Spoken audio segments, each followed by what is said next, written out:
Welcome to the Saturday night edition of the Weekly Narrative. As you can see, we're in a very special situation here today. Delaney took the day off, so I'm here with my friend Corey. How's it going, Corey? It's going good. Cheers. We are coming to you guys tonight from Texas, and I figured, my buddy Corey could fill in. He's semi-interested in these kind of things, but we're more interested in drinking and having a good time and good conversations, and that's what we plan on doing here tonight with you guys. So, as you guys trickle in, let me get the stream pulled up here so we can see your comments, see who's in the stream, all that good stuff. I'm sure there's a trillion people in there, and we've got 19 technical problems that the chat is yelling at me about. Let's pull this up. I've got a delicious tequila and Sprite here, as my internet appears to be crumbling. Can't even load YouTube right now. Susan Wojcicki is preventing me from even getting my own page. Come on. Let's see. Are we on the? We're on the Wi-Fi here, right? We're on the good Wi-Fi. We're on the good Wi-Fi. Please hold, folks. I know you're there. I just can't see you yet because YouTube doesn't want me to see you. See, this is the kind of shit you got to deal with when you're going live, dude. It's just every single time something like this happens, and you just got to deal with it on the fly. Oh, here we go. We can use this one over here. What's up, Osis? We got Dave MCL in chat. Anthony, what's going on, guys? Let me know if the stream looks good because apparently YouTube is acting up for me. I don't even know what's going on right now. I might have to might have to hardwire in. But let me know. How does it look? What are we doing? Dari, Stalking Horse, Zen, what's up, guys? Welcome. I need immediate feedback on the quality of the stream. Whenever you guys can.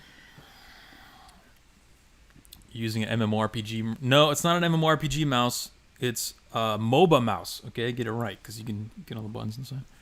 Looks fine. So far, so good. All right, so see, it's just YouTube. It's just YouTube doing it to us, so we're going to carry on as normal. We've already got stereo chats pouring in. Ladies and gentlemen, the question of the night is, what is the biggest threat facing America? Because all the talk going around right now is white supremacy is the biggest problem facing America right now. Is that really what the biggest problem?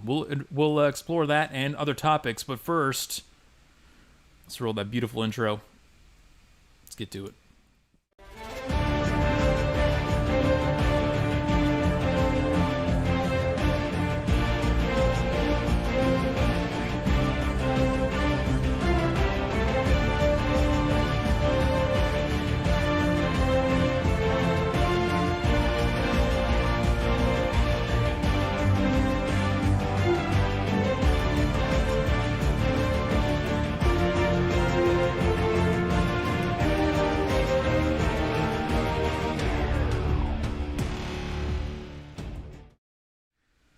Welcome, ladies and gentlemen, again, Saturday night edition of the Weekly Narrative, asking the question, what is the biggest threat facing America? With my friend Corey here, filling in for Delaney, who is out for the week. She's on vacation, a well-deserved vacation. As you can see, we're on stream number 70, guys. 70 streams times like 2.5 hours, 2 hours a pop. It's 140 hours of pure, unadulterated content. So it's hard to pull off. Very few could actually do that. But you know what? We got like 4 comments that already came in on the stereo. Let's jump over to those real quick. We got a guy named Murph. Let's see what Murph has got to say. It's very difficult for me to say. I am a U.S. veteran. I have done 7.5 years active service between Army and Navy, and jeez, it just caught me off guard here. Reserve, no, National Guard. Well, whatever it is. Anyway, I was taken away because I chose to step away and be a father instead of being a soldier away from my family. And I'm a father to a disabled child who is now 33, who should not have made 1 year. The Navy people said, wow, she's not going to make a year. I said, I'll take a time off, take care of her, and then I'll be back. And I never went back. I wanted to, just never got to complete it because I'm a dad. That's first. Greatest threat to America. Yeah. I hate to say it. It's internal. I've been out there. I've seen a lot. And what I did in the Navy, well, that's high-end, classified, listening to stuff, understanding stuff, things that go on you don't know about. I've been there. Well, I would agree with him on the internal part. I don't know. What do you think, Corey? You're also a veteran. Thank you for your service, by the way. Thank you. Actually, I kind of agree with him. I was in the same boat. A lot of top secret stuff. Can't talk about. You're also a veteran. All right. So, okay, I finally got the YouTube stream pulled up. Turns out it was an extension that was screwing me over the whole time. Sorry about that, folks. We're in full operation here now. You both look chill. Hope you're enjoying your adult beverage. We are, Daria. Hope you're enjoying one as well. MSM is the biggest problem, says Daria. Okay, that's a good theory. I think it's actually a contender for the top slot. Sounds like he's sharpening a knife. Yeah. Yeah, I don't know what that was. He's in a very comfortable rocking chair somewhere in the deep south in the bayou with a gun in his hand, probably. I don't know what was going on there. What's up, Holly? Thanks. Like, I don't know if it's probably not a permanent setup, but we're adapting as we go. Yeah, let's see. We got another guy in stereo. His name's Beardo. He's got a potential solution for us. Let's see what he's got to say. As controversial as this is, it's true. The real threat to America, the real harm to America comes within its globalist mentality that has been the same exact platform that 46 presidents have used. Well, 46, even though 45 didn't really implement it as much as Biden. Mm-hmm. Globalism. Okay, we've already got two pretty good answers. We've got like internal strife, and we've got globalism. I think globalism is definitely a top contender as well. Honestly, the biggest threat is the stranglehold of power held by the corrupt politicians. Got no trust in my government. Bummer, says Brandon Stewart. Welcome, Brandon, to the chat. We got, let's see, Dave says, biggest threat is a failure in the education sector. Man, these are all really good answers, you guys. But you know what? If we were to go by the mainstream narrative, I know somebody already mentioned the mainstream media is the biggest problem. That was Dari. But do you guys know what the government is telling us is the biggest threat to America? Do you know what the biggest threat to America is, according to the government? I don't. Can you take a wild guess based on the current temperature of the political climate? I mean, I'm used to watching your show from a different room, so usually you're telling me. Think of the stupidest possible answer, and then just give that one, because that's probably what they would say it is. I got nothing. White supremacy. Oh, well, yeah. There you go. Zen. Yep, Zen said in chat. White Supremes, ladies and gentlemen. They're telling you that white supremacy is the biggest problem in America. And you know what? I'll give them a fair shot. And for those of you in stereo, I know stereo is a little more left-leaning. That you guys are probably in agreement in general with that sentiment that white supremacy is a big threat to America. I just want to see some examples. I want to know what that means. What does white supremacy being a threat to America look like? Because I've tried to look, I haven't been able to find it. I've seen rallies with white supremacists where there's like 6 of them outside of Walgreens. That was the biggest one I could find, I think, in 2020. There was literally a white supremacist rally. They met outside of a Walgreens, I think it was, and they had the whole thing cordoned off too, like they had a permit, and they had the fencing like you're at a concert or whatever, and there was literally like 8 guys with signs who were out there, and that's the white supremacist threat right there. I don't know what they plan on doing. They're going to shut down that Walgreens, maybe. I don't know exactly what their plan is, but white people? Yes, Dave, that's correct. White people are the biggest threat. Johnny says, breaking news: Biden's dog died. Well, unfortunately, that was not on my list of topics today. We do have a long list of topics to go over. The main theme of the night being the greatest threat to America, and I'll offer my own potential answers to that question as we go through here. Before we jump into the first story, let's jump into, oh my god, we got 4 more stereo comments that came in already. I like this. Just in case you guys aren't aware, I have stereo set up, and the title of the stereo stream is what is the biggest threat to America? So we're probably going to get some real good engagement on the stereo tonight. Let's go back to Murph, see what he's got to say. No. I'm cool, man. I'm outside grilling up some burgers on the American Grill. I love it. And okay, I like that. I have got to fix that. It's the outdoor swing that I have. It wore out. Man. It's Just put some WD-40 on there, made, but it wore out, and I fixed it up and made it out of pallet wood. It's fantastic. My daughter loves it. But the squeak just needs a little grease. We're good. There you go. Okay, all right. I like that setting. Yeah, I know, right? I wish I could do we outdoor. should grill on an episode if I'm ever here. We could do, yeah, what do you guys think? Do we do like an outdoor grilling stream? I think that'd be awesome. Susan would probably send a thunderstorm in though, right? She's been doing that lately. Okay, Ethan has got a answer here for us? The biggest threat to America, in my opinion, is ourselves, the citizens that live in this country.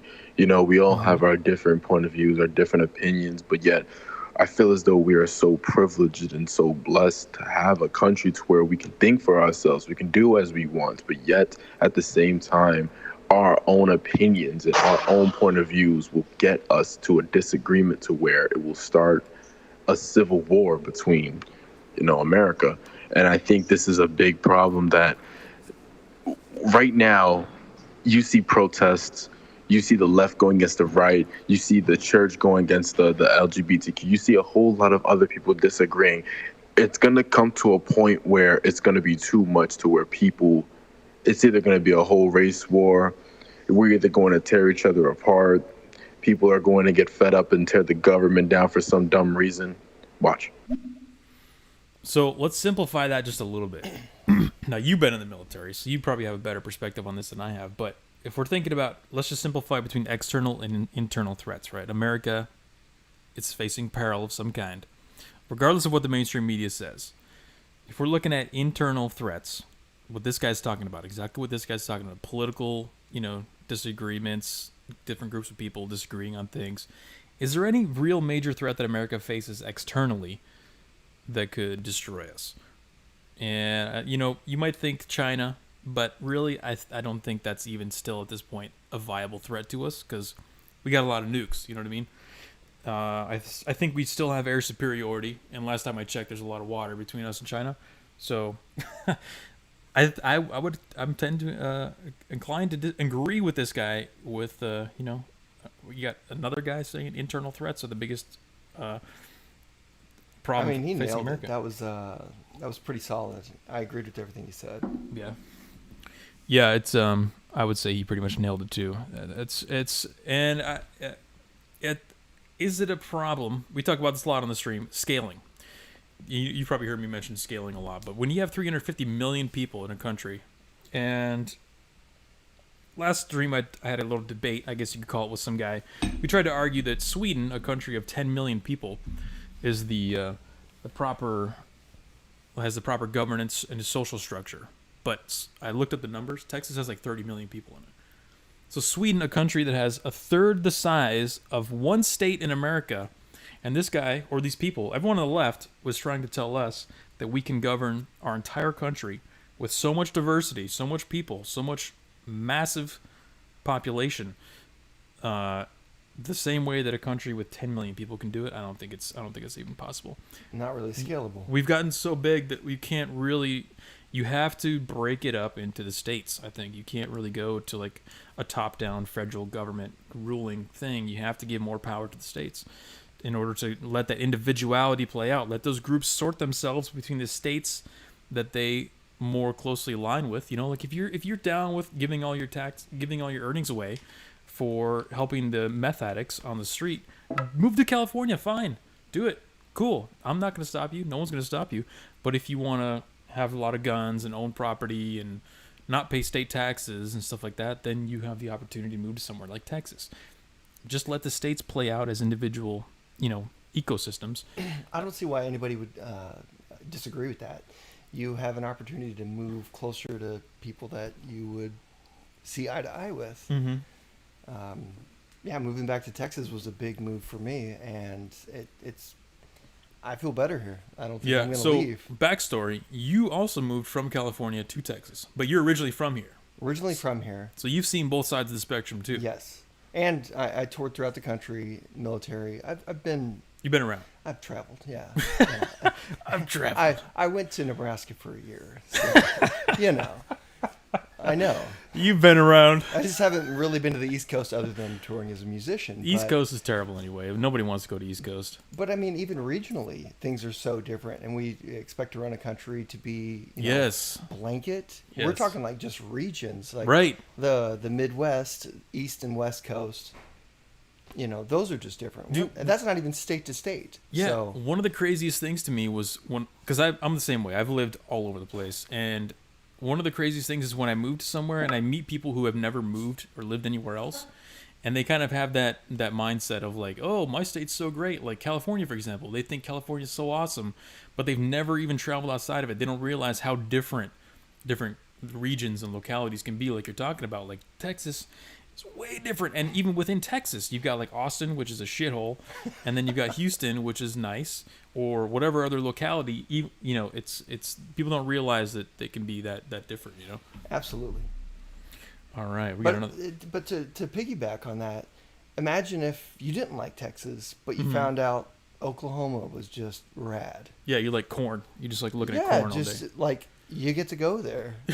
Like I always stand up for Nebraska. I actually really enjoyed it there. It was more of like a weather and wind thing that I didn't like, but the people were honestly nicer than they were here, and it's hard to rival how nice they are here. It is. So it really like is. you know, I try to advocate for like, you know, you just don't know. I spent 1 year out there just to say what's going to happen, and I went out there and it was just pleasant and all these loving people. So I don't know. I think the moral of this whole little story that we're sharing here is that if people exercise their freedom to move, and we emphasize the fact that different communities express themselves in vastly different ways, like, you know, that would lessen the stress on having to try to govern everyone as one unified monolith.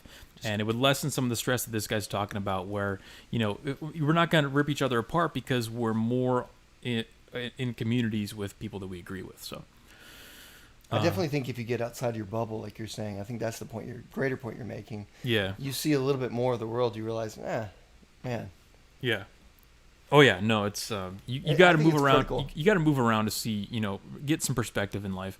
And you know what's ironic about that as well is all these people talking about like Sweden and how other countries are so great. They've never gone to any other country. They cry about the fact that we had slavery 200 years ago here, when there's still literally slavery in like Nigeria or whatever right now.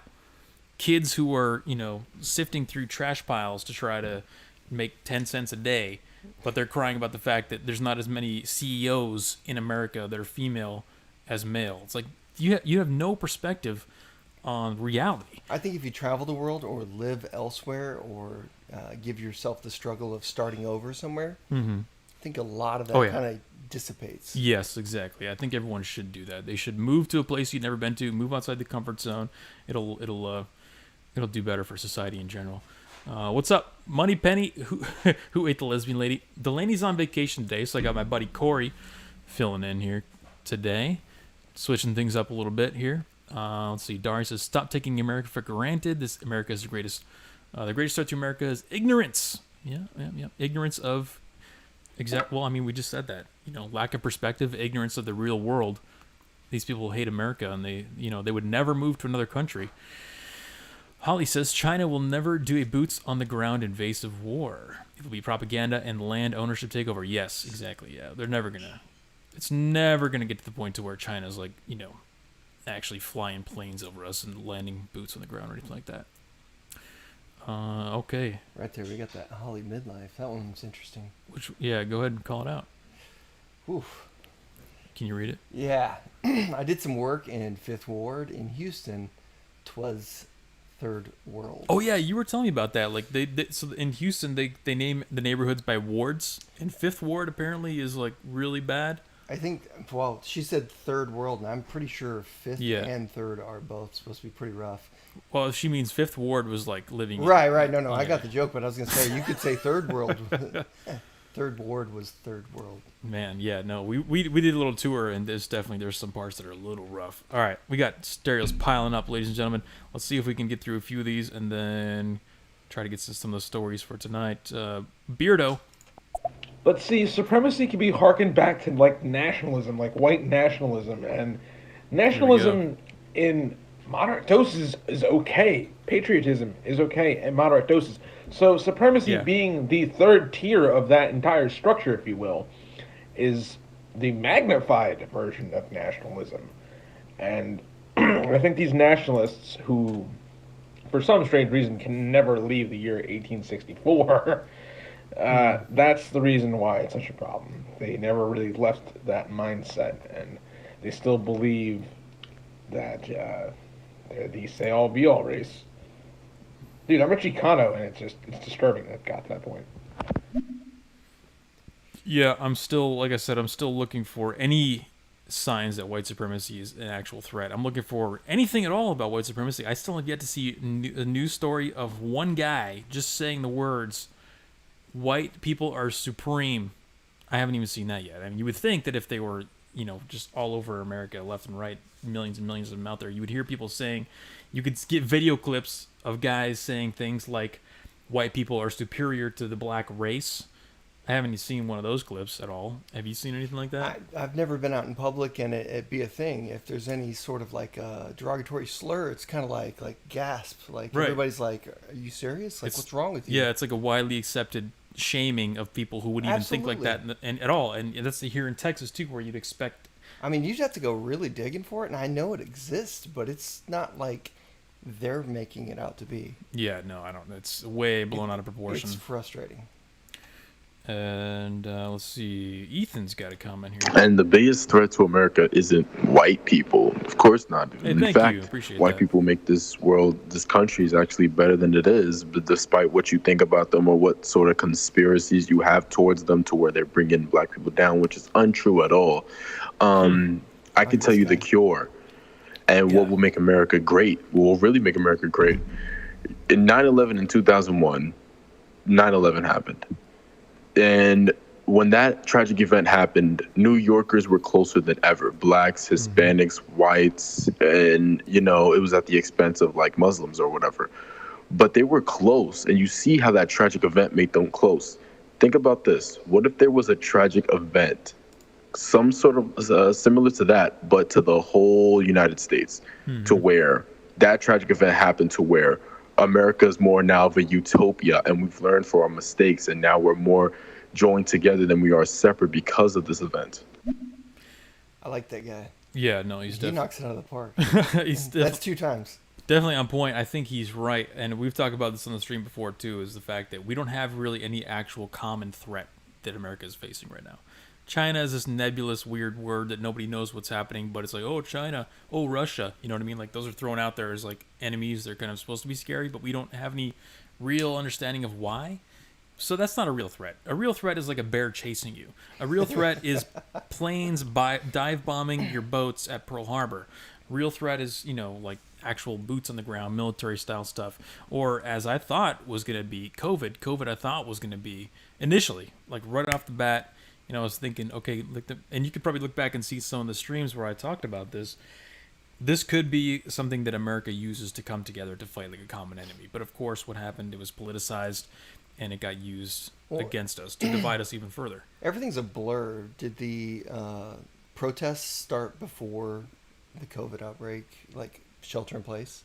The George Floyd protests, like the burning protests, or the protests like in general? There was protests like leading up to it too. Everything's protests have been going on for years. Well, specifically with the movements. So the George Floyd stuff happened pretty much right after it. Those were the major protests. When you started seeing stuff burning in like Minneapolis and stuff. Yeah, it's true. There wasn't riots going on when I was leaving. The only other city you were still there, and they were burning the place down. Portland, they were burning down since the beginning of time. So there's been there's been protests and stuff in a lot of places. But yeah, no, most of this started after COVID for the George Floyd stuff. And actually, funnily enough, this is my first opportunity to segue into one of the actual stories that I've got for the night. Yeah, we should probably get through that list. Well, you know what? The more conversation we have on the stereo, the better. The topics on Your stereo's blowing up. I know can't keep it up. is. Yeah, we got our UK correspondent Moneypenny dropped a couple comments here. We'll get to those, but I want to mention this is a quick and easy, fun story. Anyway, this is really great. I think you guys would appreciate this. We're, as you know, America has a contentious relationship with statues lately, and we usually are tearing them down. But in this particular case, we're putting one up for a figure that we all love and adore, and his name was George Floyd. So, from Eyewitness News, ABC 7 New York, George Floyd statue unveiled outside City Hall in New York. Now look at that. Isn't that just... It's a pretty big statue, It's about twice the size of a normal human being. But you've got to... It does... He was a big dude. That's true, but I think this is a little... Unless these chicks are micro-sized, this is a little above scale. But he was larger than life. Okay, let's go with that. But it's so hilarious because we're now living in a society where we make statues out of people who were lifelong career criminals and drug addicts, and we tear down statues of people who played pivotal moments in our country's history, such as the black guy. I forgot his name, but he was part of the Civil War, big figure in the Civil War. They'd ripped down a statue of him because he was black and he was involved in the Civil War stuff. Ripping down all, like George Washington statues, Abe Lincoln statues, things like that. You could say it would be an understatement to say we're inverted. Let's see. Zen in chat says we're soft today. There are no real struggles that force people to grow up and take some responsibility. That's true. Anthony says, I had no idea Fentanyl Floyd was 700 pounds. 700 pounds of pure copper. All hail the drug addicts. Yeah, but this is a continuation of this trend where we see. Now, here's the question. We all know they're not glorifying him because he was a drug addict, but do they know the real truth about his life? Do they know that he held a pregnant woman at gunpoint and stuck a gun in her stomach? Well, I wonder if I follow the sources that I follow, if I would even know half the stuff that I've heard about. Yeah. Not the upstanding citizen that they claim to be. See, this is good because you're not you don't consume as much news as me. You're not nearly involved in this kind of stuff, which is good. Right. But you're more of like an average guy's perspective on this kind of thing. So. But my whole thing was siding with it, but I want to know the other side of it. I'm not going to go one-sided on things. Yeah. And then you hear about his entire history, and it's. After hearing the situation with that pregnant woman, I just it's kind of hard to rationalize making a statue out of that guy. That's kind of what I'm trying to say here. There were great people in history that do have statues. And now, if we're going to talk about black people who die unjustly, I can think of a dozen a week that happen in Chicago. I don't think any of those guys get statues, but. You know what? Where's David Dorn's statue? There you go. Good question. Yeah. Why don't we have a statue for David Dorn? Can somebody answer me that question? David Dorn was the guy who was shot during the riots trying to protect people in, I think it was somewhere in California, or I don't remember exactly where, but yeah. Nobody wants to talk about him. So the point I'm making is that these statues serve as the purpose that's not to say George Floyd was a good guy. The statue is to reinforce the narrative that George Floyd was a good guy. The statue is there to be like, oh, how could you ever think George Floyd was anything but a great man who died unjustly at the hands of police? It gets you to kind of discredit any stories of his bad past. So let's say, for example, you didn't know about his past, and then you saw the statue. You're just an average guy. You don't have no idea what's going on. You see the statue, you think to yourself, okay, he must have been, a good guy. Obviously, this happened unjustly. And then after that, you hear stories about how he did stuff in his past. You would be more inclined to discredit those stories because you've got a precedent in your head already that he's got statues, so he must have been a good guy. So the statue is not for people right now, really. The statue is for people in the future to kind of establish, the narrative and keep the narrative persisting on into future generations. Because, kids are going to come and sit on the statue. They'll sit on George Floyd's lap the way that Biden wishes they would sit on his lap. Mm-hmm. And they're going to think he was a good guy. And that's directly in line with the Juneteenth stuff that we're seeing today. So, I think, is today Juneteenth? Is it today? Actually, I think you're right. I think it's supposed to be Saturday, but we get Friday off. Is what it's supposed to be. That's all you care about is what day do I get off? I don't know which day it is, but I think it's sometimes shortly here. Well, and as I do more research on it, maybe it's totally justified. I just don't know enough about it. I just randomly heard that we were getting the day off, and then I heard more, and I heard the history of it. So I'd like to look into it before I weigh in that it's good or bad. But yeah, and that's a reasonable viewpoint. Challenging. That's a reasonable viewpoint. Now, I do think it was all of a sudden like. He signed it, and the next day we're supposed to be off work. So, like that's what I don't. That's where I think it was like, did he rush that to get it on the day? Oh, somebody in chat says it's today. Okay. Caitlin says it's today. Thank you, Caitlin. She's actually a researcher. doing research on the lines. So the funny thing about that is, did you know? Now, tell me if you knew this. Did you know that Trump initially proposed making Juneteenth a holiday? Well, no. Yeah. No one would ever tell us that. Exactly. Nobody would tell you that, and this is why it taints the whole story behind Juneteenth, and it leads me to believe that Juneteenth is another thing like the George Floyd statue that is meant to be put in place to get future generations to believe the narrative. Because if they really cared about Juneteenth and they wanted to make it a holiday, they would say something like, well, thanks to Trump for initially proposing this because he was the first president to say this, but now Biden's going to do it. Nobody wants to give any credit to anything good that he's done, and Exactly. If you want to find anything good, you have to go look for it. So they took this opportunity to make Juneteenth like a neutral thing where we can all acknowledge, if Trump introduced it and it became a thing, then we could say, okay, well, Trump's doing it, so maybe it's not that bad. But the fact that they ignored that Trump was the one that first proposed it, and then they implement it with all these racial undertones, it just gives it a bad taste. Leaves a bad taste in your mouth, that's all. Let's see. The Stalking Horse says Father's Day is tomorrow for the rest of us. Yeah. I thought about that too. Is Juneteenth kind of to take away the thunder of Father's Day? We're only going to hear about, women pretending to be fathers tomorrow anyway. Like, well, not all fathers are biological women. We're going to hear a lot of that kind of stuff for sure. Okay, let's see. Let's take down statues of honorable men because they don't like their beliefs or actions, but they're willing to erect a statue of someone like Floyd. Seems hypocritical. Well said. Well said. Okay, we got stereo comments piling up, guys. I'm not neglecting you guys in stereo. Just keep in mind we're doing YouTube and stereo at the same time here. Let's go to Moneypenny, our UK correspondent, see what she's got to say. Hey guys, I'm just a humble Brit on a tiny little island that is in no way as big as the United States of America. Nice. But I think the biggest threat to US and to the UK is what almost happened yesterday. We had meltdown, chaos. So you might have heard there's this thing called football, otherwise known as soccer. So we had a really big match to decide whether England goes into the quarterfinals of this thing. And lo and behold, we had a power cut 10 minutes before the match. Ooh. Oh my God! So I'm saying EMP, electromagnetic pulse, bang! We're all dead. Were the hooligans rioting in the streets?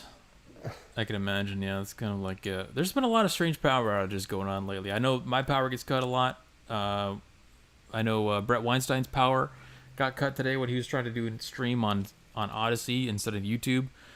After getting his second strike on YouTube, by the way, for talking about the I word and all that kind of stuff, treatments. He got his second strike on YouTube. And he moved to Odyssey after that. Let's see. I would like to make the switch to Odyssey just as a viewer, but man, it's tough. YouTube's so big, and if Odyssey enables live streaming for everybody, I would go there. I would get off. I would stop streaming YouTube and I would go to Odyssey. So I'm just waiting for somebody else to open up live streaming, and actually it looks like Locals is going to open up live streaming too. Dave Rubin did a test run of his live streaming feature on Locals, so could be going there. All right, Moneypenny's got one more follow-up here. Yep, I totally agree that sometimes it takes a common enemy to bring people together.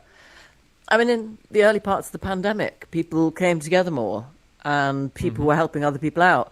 And it didn't matter what colour, creed, culture, whatever you were, you had a common enemy in it. Exactly. So the biggest enemy, I think, take this seriously because Obama said, this is serious, are aliens. Don't laugh because there's going to be a statement apparently on the 26th of June about UFOs and aliens. Maybe that's what we need. Well, you know what? 7 days. If we're going big picture and we're talking about all the possible threats to America, that actually could be one of the top ones. I mean, we talked about the UFO, the CIA or the Pentagon releasing UFO footage a couple weeks ago. They were supposed to release some documents and stuff, but think about big picture. Zoom out a little bit from your day-to-day, CNN-fed, Twitter-fed lifestyle. Think about actual threats to humanity, not just America. Aliens could be it, you know what I mean? Like, what if, they're already here? Who knows? I tried not to go too left field earlier, but when Ethan was saying there's no threats think we're talking common enemies. I was going to make the off-topic subject about, well, if instead of fighting each other, because he was saying at the expense of like Muslims during 9/11, Yep. but if it were physical aliens, Right. we'd unite. Oh yeah. So no, he makes a good point. That would get us to unite immediately and instantly overnight. We would all forget about Black Lives Matter. We'd all forget about who the president is and what's All of a sudden happening we'd in be China. as united as we already were before we were, bored. Bored. Yeah, I think this comes out of boredom. People Yeah. No, aren't keeping busy. That's a big part of it too. I mean, this politics stuff gives people a way to feel kind of relevant, where Right. they can just chime in on Twitter and think that they're contributing. Stare at your phone and soak up the hatred in this world that's Yeah. not really there. Well, That's a fire hose. dude, Twitter and Facebook, they know that hate is what gets the clicks, Absolutely. The algorithms That's how were they- all switched around just to sort that to you. That's exactly it, and that's not even a secret. There's no conspiracy theories involved in that. We know that they are providing us with just an influx of stuff that's going to make us more hateful It gets and the upset. people going. Exactly. Anthony says, "Beware the fake alien invasion." Okay, so I mean that's another good point too. It could be like a false flag alien thing, Rumble has live streams. Holly says, "Okay, I'll have to look into that." Okay, I'm gonna look into that. Last I heard, they were just doing it for a certain set of people. Welcome to the One World Clown Show, says Anthony. What's up, Synergy? He says, "What's up, effers? I had sushi in the Woodlands." Are you in Oh, Houston? nice. Are you in Houston, Synergy? I know you've dropped some Houston comments before. What's up, Simon says? Welcome to the chat, man. He says, Birthing Helpers Day. That's right. Yeah, Father's Day. You know what? Father's Day, it's out. It's Birthing Helpers Day now. Because that's all they really do. They help. They help birthing people give birth. Dari says, Biden ran on the unity mantra, which I'm still waiting for. Yep, and haven't seen any of that yet. Motor Gong says it will immediately be Dems legislation to teach critical race theory and the 1619 Project to the aliens. That's a good point. We need to assess the inequalities that the aliens may or may not have faced in their homelands, and then implement the corrective measures to make sure that everyone's equal on Earth. Even if Biden was really going to do, the unity mantra, he went out to lunch. He's gone. So Oh, yeah. He won't be able to do anything that he promised. No, he doesn't even know what the word He's mantra trying to means. find the bathroom. Yeah, I mean, if we learned anything from the G7 thing, that was it. That he was completely. He's If completely Jill's not gone. there, he doesn't know, which way to go. Yep, exactly. It's really terrifying. Okay, let's hit some of these stories here. I think we finally got through the majority. Oh, let's do one more from Murph. He had a few follow-ups here. Another threat to America is this influx of people who are from other countries who think America is a safe haven for them. It's also a good And point. I'd like to know who told them, come up here and be here in January when Mr. Biden takes over because you will be allowed in. Mm-hmm. That's the word that's on the on the dark side of things. Holy mackerel.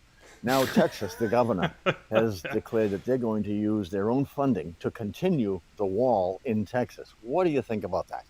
Yeah. No, I just told you about that the other Yeah, day. and huh? I said that there's going to be a federal wall and then a state wall. And this is not real. This is just what I thought of. There should be. You should have two walls because we got into discussion about the role of governments. Whether it's the federal government's role to even build a wall, and I would argue that it is. But it's also, you could argue, it's a state's role as well because they have their border. Abbott doesn't want any more people coming in, taking up resources or bringing COVID or whatever it is. I think that was the point you were making. You were doing something very educated, saying that, whose responsibility is it? Mm-hmm. And then I started thinking tower defense, and I thought, Yeah. well, both people could. If you take the tower defense strategy, obviously you want to get double layer wall with some kind of lasers or electrical grid, something on the inside, yeah, or landmines, something good on the inside, like an Oreo, keep the good stuff on the inside. Seed dispenser day. I don't know what that means. Oh, seed dispenser day. Okay, I see what you're saying. You're reducing the father to just a seed dispenser.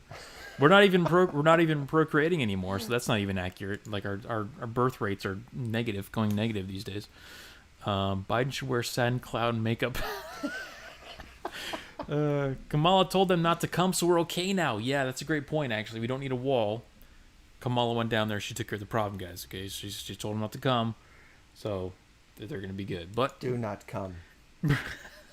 Murph does bring up a good point. I mean, America is only going to last as long as the people can withhold its values. And if you just completely flood America with people who don't care about American history or values or language or anything at all, you're going to lose it, regardless of whether or not you think that's a good thing. That is. I always say that if I were to go to another country, I would want to learn the language. Yeah. Learn the local laws. Right.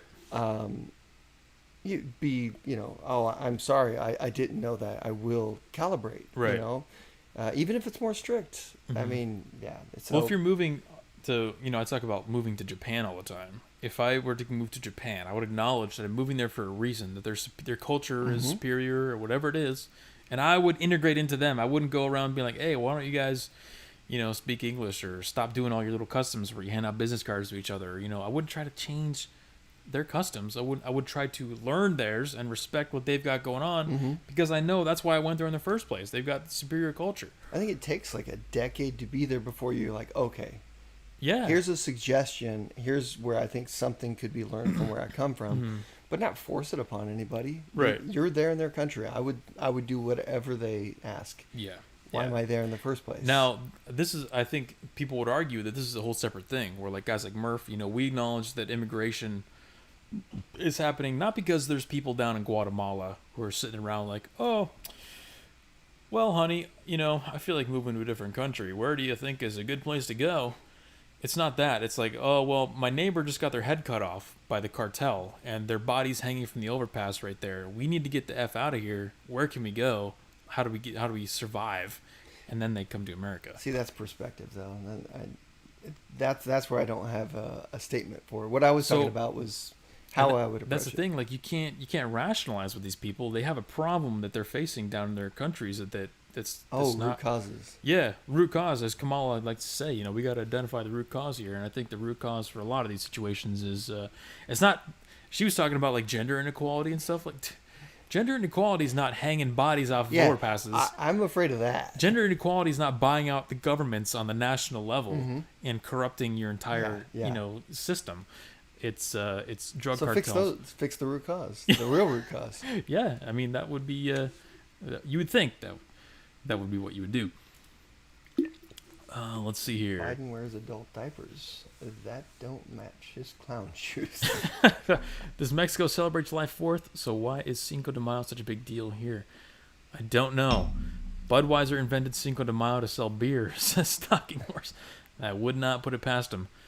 It's a big thing to Mexican people. Everyone else just wants to drink. Yeah.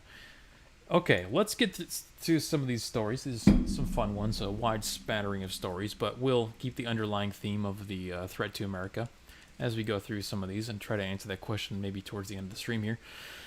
Let's see. A first fun story that I wanted to mention from this one's been on the deck for a while. I didn't get to cover it on the last stream or the stream before that. This is a study that was attempted. Somebody attempted to publish a study because the left, they love science. They tell us all the time they love science, and if we're led to believe that is the case, then you would think that they would be open to new studies that come out. Now, this is a new study that tried to come out regarding colonialism. Now, we all know colonialism is one of their buzzwords. It's anytime you bring up anything about America or capitalism, why America's bad, white supremacy, colonialism is a word that will pop out of their mouths constantly. Now, there's a study for why colonialism may have potentially been a good thing for the countries that were the subject or the recipient of the colonial activities. A study that dared to even suggest that those countries receive an economic benefit from colonialism. And guess what happened? Well, this is from tndfonline.com, a study called The Case for Colonialism. And the abstract is not an actual abstract. The abstract is a withdrawal notice that says, this viewpoint essay has been withdrawn at the request of the academic journal editor and in agreement with the author of the essay. Following a number of complaints, Taylor and Francis conducted a thorough investigation into the peer review process of this article. Whilst this clearly demonstrated the essay had undergone double-blind peer review in line with the journal's editorial policy, the journal editor has subsequently received serious and credible threats of personal violence. These threats are linked to the publication of this essay. As the publisher, we must take this seriously. Taylor and Francis has a strong and supportive duty of care to all of our academic editorial teams, and this is why we are withdrawing this essay. That's right, folks. In case you need me to summarize that for you, a study that came out suggesting that colonialism may have been a good thing for certain countries had to be withdrawn because of death threats to the authors of the study. Remember, these same people who were giving the death threats are the people that tell you, they'll scream. They don't just tell you, they'll scream. They'll yell at you. Why don't you follow the science? Why don't you believe in the science? And here we have a piece of science that's been rejected because it happens to not only contain the buzzword that they love, colonialism, but goes against their worldview. So, science has to be emotional too, right? For them, it has to follow their scientism beliefs, because science is really not a series of, it's not a process anymore. It used to be a scientific method, where you propose a hypothesis, you test it, you figure out whether it's real or not, and then adjust accordingly. No, we don't have that anymore. What we have is a series of beliefs, like global warming, systemic racism, economic inequality, and, of course, colonialism.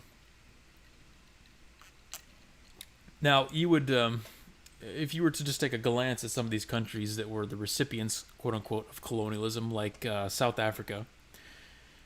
South Africa happened to be colonized, and to this day remains one of the most advanced countries in Africa. Is that a coincidence? I don't know. India was a recipient of colonialism. The British East India Trading Company did a lot of business with them, set up shop there. French people were all over the place, man. French people were dirty in the early days. They were all up. And all these places you see, if you compare them to their surrounding areas, they do happen to exhibit a little more economic viability. But you cannot say that because colonialism bad. Good thing we can withdraw that. I was getting worried. Yeah, it's been withdrawn, guys. Don't worry. That's science. So it's no longer real. It's good, man. That's I want to withdraw those tests I failed in science because I don't feel it. Yeah, I wish you could do this. For apply this to. That's a great point. Apply this principle to any other aspect in life. Like, you did terrible at your job at work. You're like, you know what? I just want to withdraw this day. Can I just take that back? Like, I know you want to fire me, but can I just withdraw that day? I'll get others to send death threats so you can withdraw this day. Up to you. Oh, man. That's great. Yeah, let's see. Dari says colonialism is thrown around a lot in Europe as well, hence the English/French history. Yeah, definitely. Fauci is science. Yep, Fauci is the science now. Don't you dare go against anything that he might say. Dari says Africa, India, Vietnam. Yep, all places that are doing pretty well, I would say. The new cancel culture is let's erase history and start over. Yes, that is it. That's the moral of the story here, folks. They're going to take everything from George Floyd's criminal record to the colonialist past of France and England, erase those to fit their modern day narrative. Simon says your name is not conducive to me pointing out your chats, but I'll just say Simon. Simon says we have colonialism from every other country colonizing America right now. Wow, that's actually a really good point, dude. That's kind of deep. That is deep. Think about what colonialism is. Think about what the leftists would describe colonialism as. What is it? Like, what do you think of colonialism? It may not be the most accurate term, but what do you think of when you think of colonialism? I'm struggling with the definition because I'm pretty sure it has colon at the beginning. There's no colons involved, although you are correct. There is a colon at the beginning. But Simon's got a great point. Colonialism is basically, a bunch of English or French dudes go to a country and set up shop. And then they do trade with the local people. They send goods in and out of the country. They build the local economy. Does that sound at all like what's happening in America right now, where you have the Democratic Party, advocating for the mass influx of foreign populations coming in and setting up shop and setting up their own local communities and economies. No, it's a really Withdrawal. good. Yeah. Let's withdraw those. Can we just withdraw all those people? Dari says, look at Miami, perfect example. I would say Miami is a great example. Miami has been colonized by Cubans. I don't think there's any way you could argue against that. A cultural appropriation is bad. Yes, yeah, no, there's really no consistency in their thoughts, and I'm surprised we haven't had anybody in stereo get triggered and chime in on the fact that we're attacking their colonialism. But I just thought that was hilarious that, you know, they love science, but they want to withdraw science whenever it doesn't jive with their beliefs. Let's go into our next story here. Let me spin the wheel of stories that we've got. May or may not be related to the previous one. Let's see. Oh, this one is good. This is fun. We're doing kind of just a bunch of random stories here tonight. Now, when we talk about threats to America, I think one credible threat that we can put at the top of the list is bakers that don't want to make cakes for gay people. You know, if I happen to get married to a dude or whatever it is, and then I go to a bakery and they don't want to make a cake for me, I'm going to be pretty upset about it. This is the same cake guy. That's right, ladies and gentlemen. The same cake guy from Colorado. The guy can't catch a break. From master class cakes or whatever. Let me go get some cake. Dude, give me some cake. Jack Phillips, the Colorado baker, is back in the news because the judge ruled against him on Tuesday in the case in which he is sued for, guess, refusing to design a cake to celebrate the gender transition of a man to a woman. That's right, folks. This dude just wants to make cupcakes. That's all he wants to do. But he's up in federal court getting hearings and having judges ruling against him. The guy, I mean, come on. This is, dude's having a rough go at it. Let's jump into the story from the Denver Post. He's fined again for refusing to make transgender transition cake.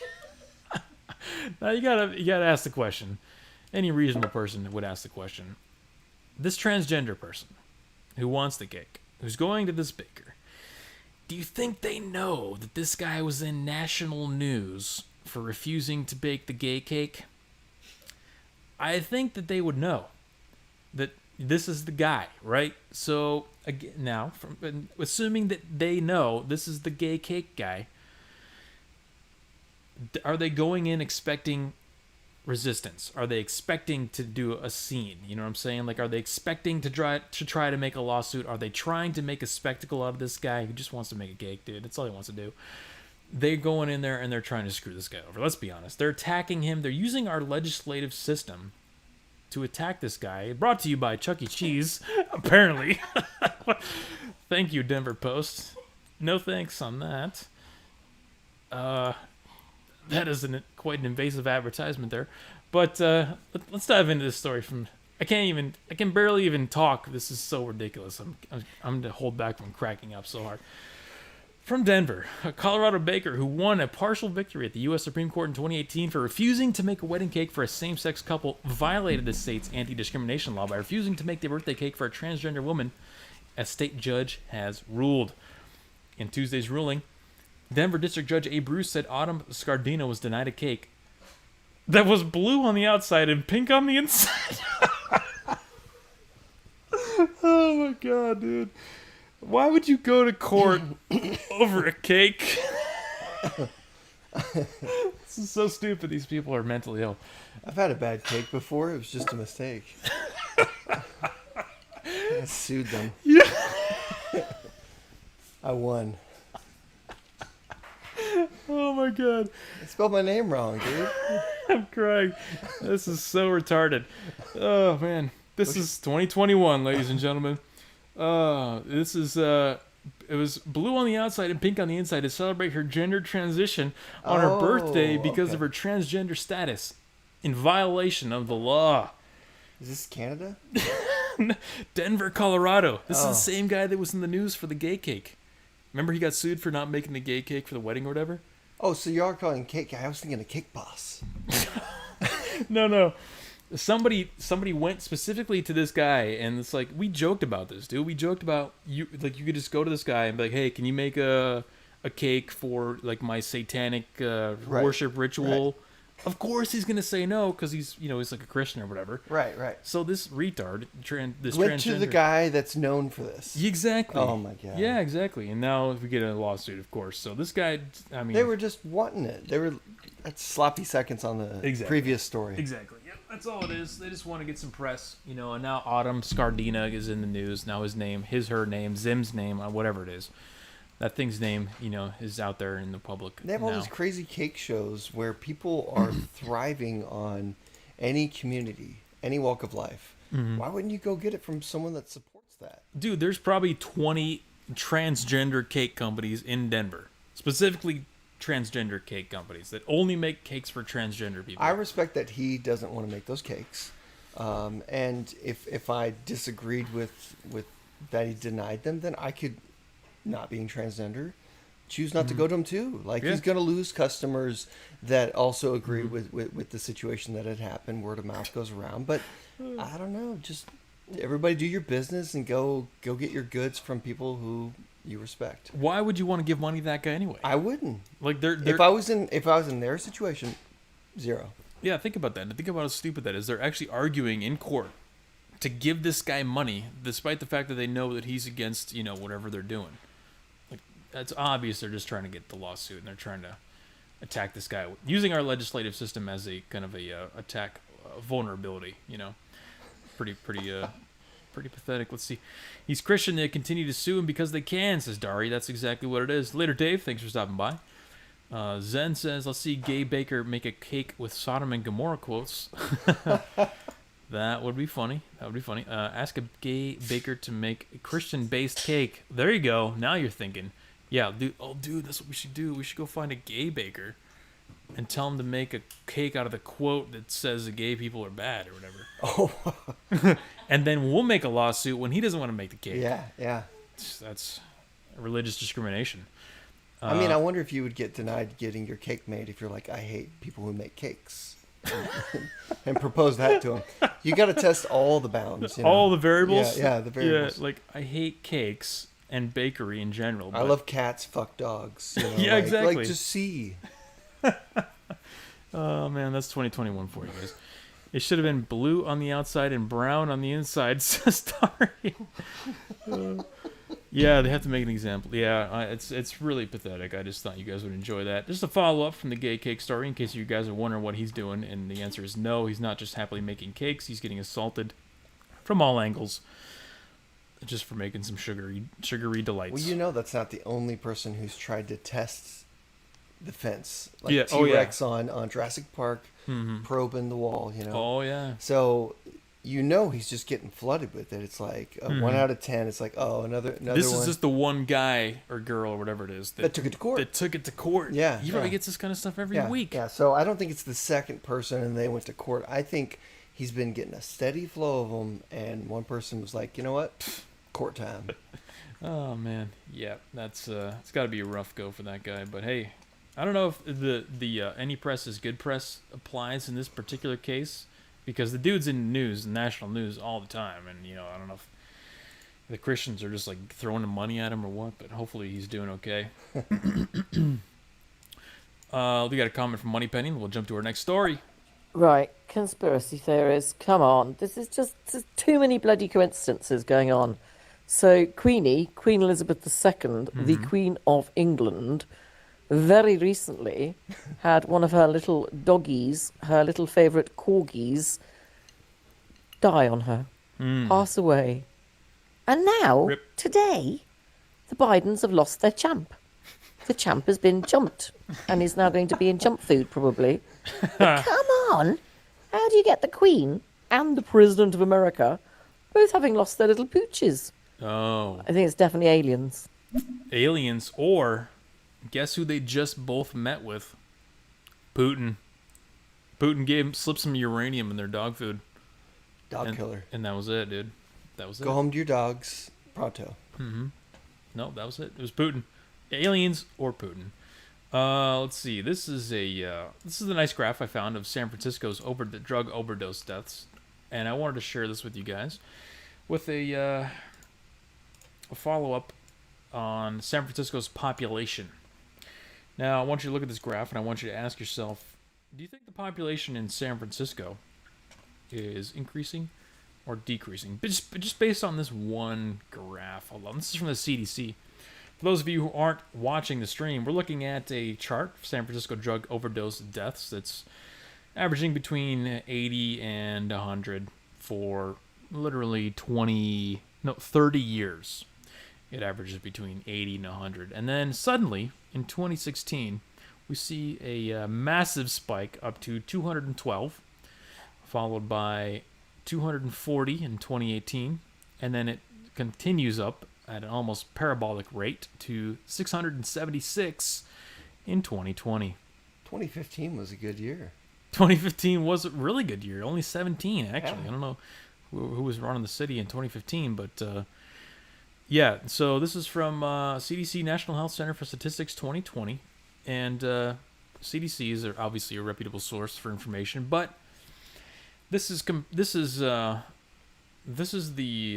When did fentanyl take off? yeah, no, probably somewhere right around 2016. That's actually a really good point. I think fentanyl started being trafficked into America around 2016, and that's why you see these sharp increases. But there's also a little bit of maybe a city leadership problem going on. Now, I bring this chart up just because I want to correlate this with a story that we talked about last week, where we're starting to see, for example, guys who are going into I think I shared the video with you. Guys going into Walgreens and they just fill trash bags with like stuff, and then just walk out. And there's security guards watching them, recording them with their phones, because they San can't. Francisco. San Francisco. Okay. They've had to close like 12 Walgreens in San Francisco because I'd leave they too. can't maintain. Yeah. I mean, if you have no Walgreens, why stay, right? But No, I meant if I was Walgreens and, those trash bags worth of my goods are leaving. See you Yeah. later. yeah, no, that's exactly it. And the point that I'm trying to make with that is that the reason the trash bags of merchandise are leaving without punishment is because of local leadership. That's crazy. The reason these drug overdose deaths are increasing is because of local leadership, where they advocate for giving people needles. Oh, yeah, here's your clean needles. Yep. Let us clean up your poo. Yep, exactly. Yeah, take a dump on the street, and here's a needle. And we're never going to arrest you or nothing, despite the fact that you've got illegal narcotics on you. We know you have them on you, and we see you injecting them, but we're not going to arrest you, despite that being... I wonder if they ask them to poop and designated, like, can you poop on that corner? We'll be there on the hour. Just put it there. with a pressure washer, just... Yeah, just please poop over here. Yeah, no, and... I'll give you your needle over here if you poop with me. Is it a coincidence that San Francisco is facing only one city, and I have to regrettably admit that I don't know what the number one city is, but it's probably LA.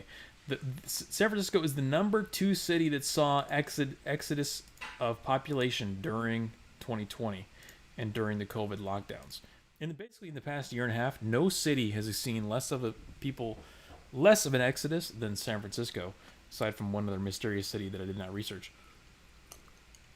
So there are consequences, regardless of what these people think, where they vote for these democratic leaders in their cities to give out free needles, take dumps on the street, take free stuff from Walgreens, no ramifications, no consequences, and they think that they can just continue on living life with that sense of moral superiority that they got from allowing that to happen. And then they realize that, wait, this is now I can't even live here. This is unlivable. This is terrible. And San Francisco is now seeing that. By the way, I want to mention, I think San Francisco is about to implement mandatory vaccinations for healthcare workers. And they're probably going to expand that as well. So, yeah. One of the first cities that we're going to be seeing implementing mandatory vaccinations, but you guys can fact check me on that because I don't... have a story on that one yet. San Fran is such an S-hole now. Yes, it is. It is the premier S-hole of America.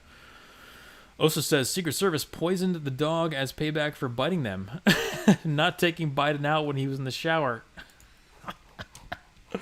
An alien telling the elites to kill the family dog. Overt control. Yes, they've got all kinds of Thank you, Moneypenny, for spawning all kinds of conspiracy theories that we'll eventually get banned for on the YouTube. Zen says, look at that hockey stick. Yeah, exactly. It looks like the... If only the global warming hockey stick was as convincing as... That was a hockey joke, but he's right. As that chart, yeah. Ride in with a leaf bag and fill it up. That's right. Dude, I saw somebody rolled into a Walgreens with like one of those rental scooters. He rolled to the back, like behind the pharmacy counter, and he just started loading stuff up, and then he scootered out of the store with a trash bag of stuff.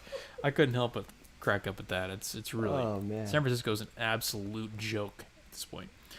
And Phil C says, police won't get involved unless the item is over $950. That's right. So when I say... The price is below $950. That's what I'm talking about when I say the leadership has destroyed these places because they decided to enact changes to the law that said we're not going to arrest you or apprehend you unless you steal at least $950 worth of stuff. They probably have like a $950 or less blowout sale aisle.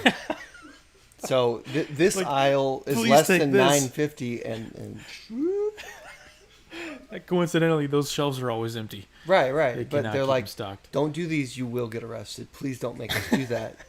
Yes. We filled this with dollar store items. Exactly. Yeah. Let's see. Arian says, Delaney got money for a vacation. Good on her. Well, I think she went with her family. So, yeah, for those of you wondering, we're guest hosting with my friend Corey tonight because Delaney's on vacation, and I figured, it's better than me running solo anyway. I identify as Delaney tonight. There you go. So you guys, if you don't see her as Delaney, you're a bigot, and you should stop watching the stream. So Osa says Nuance Bro did a good video on that. Yeah, he did actually. Nuance Pro doesn't do much these days, but he does pump out a couple studio videos. And see, the thing is, nobody's doing it on the street anymore. It's not just me. Nuance Bro is a guy that I started with literally at the same event. He got a lot bigger than me because he traveled around and did a lot more events, but he's not personally doing... know him or just started around the time? same No, I've been to certain events with him. I hung out with him a couple times. He's a cool dude. I think he's actually in Houston now. Are we getting sushi in the Woodlands? Snap, dude. I forgot about that. I think Nuance Bro is in Houston now. Is there a potential Nuance Bro collab coming up in the future? We'll see. Stay tuned. But in the meantime, let's jump to our next story of the day. Let's roll the wheel of stories. This one is great. Oh, man, this one is really good. So, you guys know the creator of the 1619 Project, right? I talked about her several times on here. You know what the 1619 Project is? Nope, I'm a regular guy. This is good. This is perfect because I'm getting the regular guy perspective. 1619 Project is a effort to rewrite history. Over the other number that you see a lot in the backgrounds of conservative videos. Yeah, exactly. Yeah. So America really started in 1619 and had all to do with slavery and all this kind of stuff. So basically, they want to rewrite history in the perspective of black supremacy instead of white supremacy. And one of the main purveyors of that is Ida Bae Wells. Now, Ida Bae Wells had a nice tweet on Twitter, because that's the only place where you would tweet, where she was responding to a black man who was explaining how he is not oppressed. He does not live in a racist America because he has multiple degrees. He's a successful individual. And he's speaking to a school board meeting full of people, explaining to how he's got these multiple degrees and whatnot. And Ida Bae Wells responded to that, saying, a quote from Frederick Douglass, which is the guy that I was trying to mention earlier. Frederick Douglass said, or she's quoting from the perspective of Frederick Douglass, how is slavery a problem if I ran away and got free? So, problem here is Ida Bae Wells is someone who is a black supremacist, but she's also advocating for black people and the 1619 Project. So she's seeing a video of a black guy. And you guys may have seen this video. It did go viral to some degree, and Daily Caller was posting it as well. She was responding to the success of a black man in America, basically saying that you don't deserve this. You got lucky. You were a slave that got away from the plantation. Now, the question I would ask is I see two possible motivations in Ida Bae Wells here, and I'm going to be generous and allow for the second motivation here, but the first motivation is that you want black people to succeed at all possible chances, right? Anytime you see a black person succeeding, you should be happy, right? You should celebrate that. You should see this guy, he's got 2 degrees, he said he went through school, he said he never faced oppression from white people. You should see that and be like, yes, awesome. This is exactly what we need. We need more black people succeeding. We need more black people being happy and sharing their success. That's motivation number 1. Motivation number 2 is that you're trying to destroy America by saying that everything America does is racist, despite the fact that some black people can succeed, which is what you're seeing here. You're seeing an exception. You're seeing a rare exception to the rule where you're not supposed to succeed. Is it like a fake it till you make it towards the bottom? That's it's almost reversed. That's kind of what it seems like. Yeah, it's like, anytime they see an example of black success, they say, no, that's not normal, which strangely is exactly what a white supremacist would do. A white supremacist would say, oh, this black guy succeeded. No, you know what? All these other black people, you're not going to succeed like him. Okay, you're going to fail because you're inferior. Your culture's inferior, or whatever it is they say. I don't know what white supremacists say because I've never seen one or heard one. But you get the point, right? Like she's. But I mean, am I supposed to be jealous because he's done way better with his life than I have? Like, should I tear him down too? No. Like this dude's he's like inspiration. I mean, you would think that in a world where we're trying to talk about success and freedom and independence, that anytime you see someone being successful, regardless of race, you would say, "Awesome, dude, good job." You know what I mean? Absolutely. But here, she's comparing this guy's success to a slave getting away.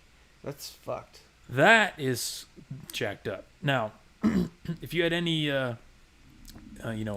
questions about the motivations of these people who are always arguing about white supremacy, this is what's underlying their arguments for white supremacy. If they see a black person succeeding anywhere, they're going to try to tear them down too. They're going to say that's a one-off. He somehow slipped through the cracks. And I do recommend watching the video. I would play it, but the stereo people wouldn't hear it. See that, yeah. Let me, actually, you know what? I could probably, let me do a quick search here. See if I can find it. You know that one clip where the lady was saying, well, it's because you have white privilege. He's like, ma'am, I'm black. Oh yeah. What if she heard this guy's story? He was spitting all this fire.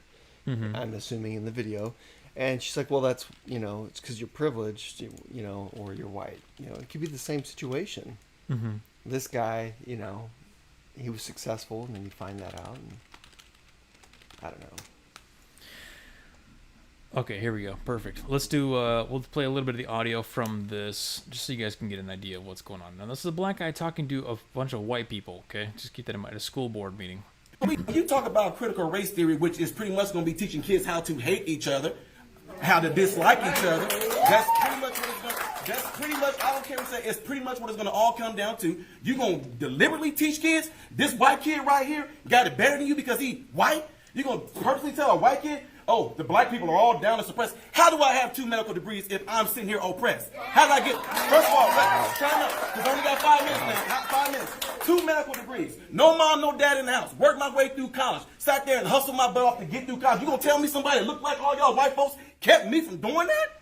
Are you serious? Not one white person ever came to me and said, well, son, you're never going to be able to get nowhere because you know the black people. But guess what? What's sickening about this whole thing is what y'all doing right now is already something I do in my community right now to speak out against stuff because black folks are getting told by other black folks, oh, you know you ain't going to be able to do nothing out there in the world because them white folks ain't going to let you get no, oh, you know you're not going to be able to do it here because the white man going to keep you down. Well, how did I get where I am right now if some white man kept me down?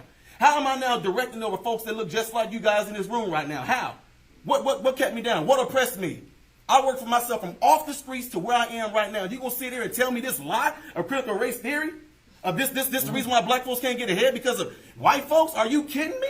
See, this is what we come to now. I can't believe we even talking about this right now. So that's crushing it. That's why they have to tear this guy down and try to discredit him in any possible chance because their entire narrative, the left's entire narrative with the black people thing, is that it relies on a self-perpetuating, self-destructive narrative where the black people, they hear this and then they tell their kids, you're living in a white supremacist system, kid. and then that smashes their will to succeed. Exactly like this guy said. If he was told from a young age that you live in a system that's going to try to destroy you at any possible chance, would you be motivated to try to succeed? Of course not. You would, and then anytime you tried to go out into the real world and interact with the real world, you would say, well, anytime I fail, it's because obviously the system. It's not because of me. It's not anything. So it's a mental setback before you even get to challenge the world. It's actually I would say it's mental abuse, dude. To say that there's an invisible boogeyman out there that's holding you back, that's going to prevent you from succeeding. Anytime you try to do something in real life, I would say that's like mental abuse. And of course they have to discredit that, because it's the same thing where black kids. If a black kid is wearing glasses and he's reading books in classes with a bunch of other black kids, what are they going to tell him? You're trying to be white? Yeah. They're going to call him white. Yep. Because they don't want him to succeed. They're keeping like crabs in a bucket type thing. Ooh, stereo. And with that, we'll jump to a comment from Paul in the stereo. Paul, what's up? Hey, it's Synergy Force, aka Pauly B, aka I'm Not Salty. It's my birthday. My actual birthday is Juneteenth. So, fucking complaint number one. Goddamn, I go look on the stereo. It's a fucking rainbow flag. Whatever. All this bullshit happening. I didn't like my birthday as a kid because I don't like days that last till fucking 9 p.m. The sun is still out. Like, go the fuck away. Now I don't like them because, not that there's anything wrong with that. It's like it's just the dick being thrown in my face, or the double vag, whatever. It's neither here nor there. And now it's like Juneteenth, nothing against slavery, but it's like Juneteenth passed 1996. Good law. Juneteenth passed 2021. It's just cultural Marxism. That's what it is. I'm not salty. I had a lot of sushi. Well, here's the fun twist on Juneteenth thing that no one's talking about. Juneteenth is a celebration of when white people and Republicans freed the slaves in America. That's a twist I'm going to take on it, just to throw it right back in their faces. Because again, they're really doing it to remind you, hey guys, just in case you forgot, black people were slaves in America. Just in case you forgot, because last month was Black History Month. But in case you forgot, between now and then, black people were slaves once. Let's see. Money Petting YouTube chat says, I put crabs in a bucket. Got my arse stuck for days. Chappelle had a good one. Pryor had a better one. Dave Chappelle does a funny white friend voice. Yes, yeah, exactly. Yeah, they do. Let's see. Dari says, the narrative here goes against the grain of the left. Example, a large growing number of black conservatives that supported Trump. Same thing with the gay community. And that's exactly the point that I was getting to with all of this, is that they have to target guys like this because it goes against the narrative. And coincidentally, my show is called The Weekly Narrative. So we do talk about narratives here quite a bit. Synergy says he wants to clarify he's not salty, he's salted. From the sushi, I'm assuming. Well done, sir. I wish I had some sushi. Maybe after this. Who knows? Yep. Let's see. All right. Let's see. We're already an hour and 20 minutes in. Flies by, huh? It does fly by. If you guys are enjoying what you're hearing, we go live on YouTube and stereo every Tuesday and Saturday, 7 p.m. PST. The Weekly Narrative is your number one source of alt-centrist philosophy. We look at current political and cultural social events from the lens of the alt-centrism perspective to try to bring a fresh perspective into this world where the left-right political spectrum is defunct, in my opinion. Defunct. So the question we're asking today is, what is the biggest threat to America? And I think it's time that we get into some real answers to this question. Now, the mainstream media tells us it's white supremacy. Some people will tell you it's Russia. Some people will tell you it's immigration. Some people will tell you it's ourselves. Now, I've got a contender here. These are all really good answers. I've got a contender for top slot. And I think you guys will agree with me that this is a contender for the top slot. This is something we've been talking about for a while. And we finally got some numbers, some data, some up-to-date stuff to share with you. As soon as if you can't tell, I'm stalling till I can switch to the right window here. and get the story up. This is from Michael Schellenberger's Substack. If you guys don't follow Michael Schellenberger, I would recommend it.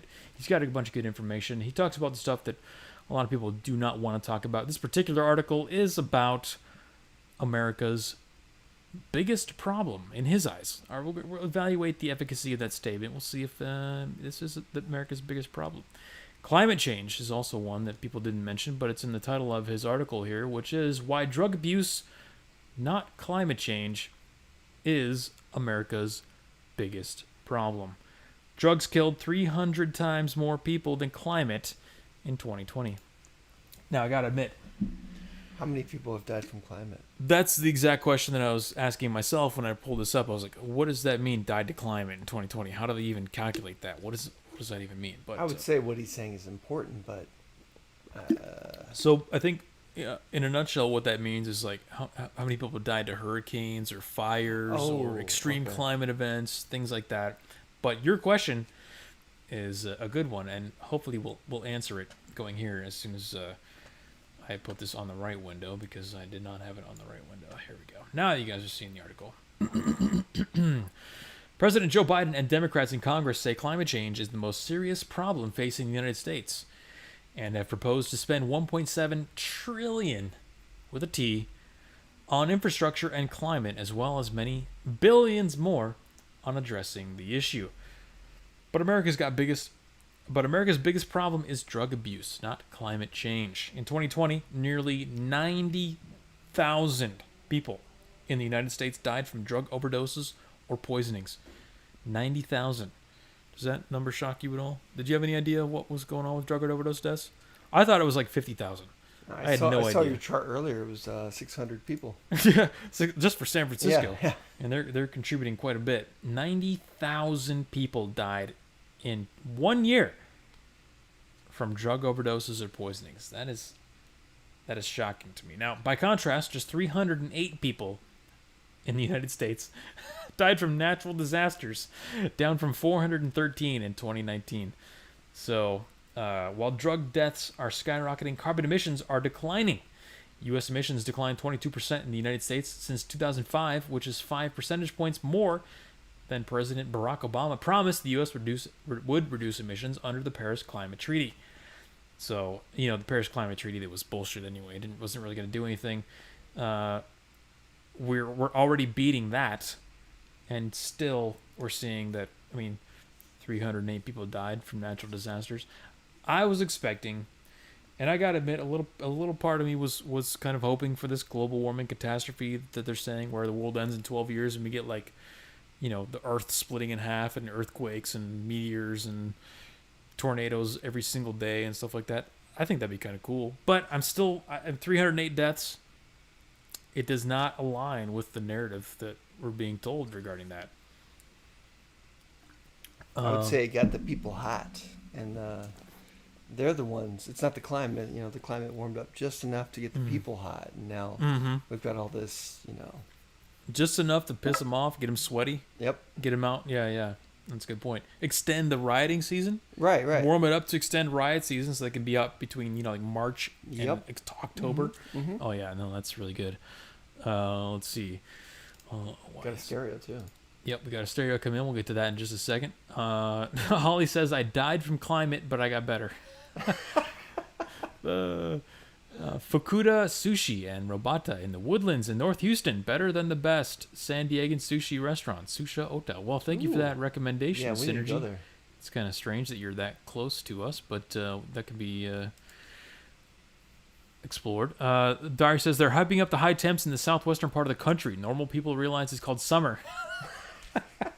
And it's hot in that part of the country. That is kind of weird. I'm realizing as I've left Sacramento now, and I'm seeing stories now from Sacramento that says, we got a heat wave, guys. It's 105.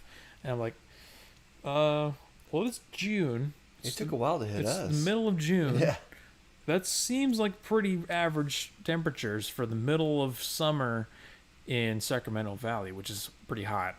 I'm not seeing anything that would be considered beyond the ordinary, but maybe I bet the numbers are the same. They just had a cold week the week before. The contrast. Yeah, heat wave.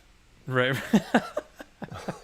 Oh man, they are Dari says they're hyping up. Oh yeah, no, I just read that one. Zen says spending 1.7 trillion actually means print up 1.7 trillion. Yes, that 1.7 does not actually exist yet. Holly says I love when American elites come here in the winter, experience a Chinook, and freak out about climate change in Canada. What is a Chinook? I'm imagining that it's some kind of winter storm, but the cultural appropriation and the word Chinook has got me concerned a little bit because that is an Indian term. Bring out your COVID dead, yeah. Yeah, but this is off the cuff of the deep freeze that you guys experienced here, right? So it was really cold. Did you see anybody advocating for global warming when that was happening? Like when your pipes were bursting and infrastructure was crumbling due to the freezing cold that you haven't experienced in like decades? Was anybody saying global warming stuff? I wouldn't say across like the masses, but I had a coworker make a joke about it. So it was hard to read which direction. You were here during the freeze. Yeah. Oh yeah. So I mean, did you think that was the product of global warming as you were living through that with no heat in your house, or? It made me question a lot of that. That was pretty cold. Yeah.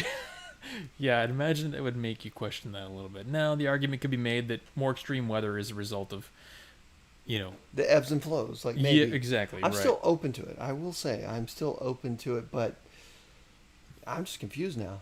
You guys throw too much at me, and I can't side with you. Yeah. Oh man. Let's see here. So, 90,000 deaths. Now compare that with, let's say white supremacy, for example. Let's compare these numbers to some of the other things that we're told are major threats to America. White supremacy, deaths from white supremacy in America. How many do we got? I think, as far as I know, 0.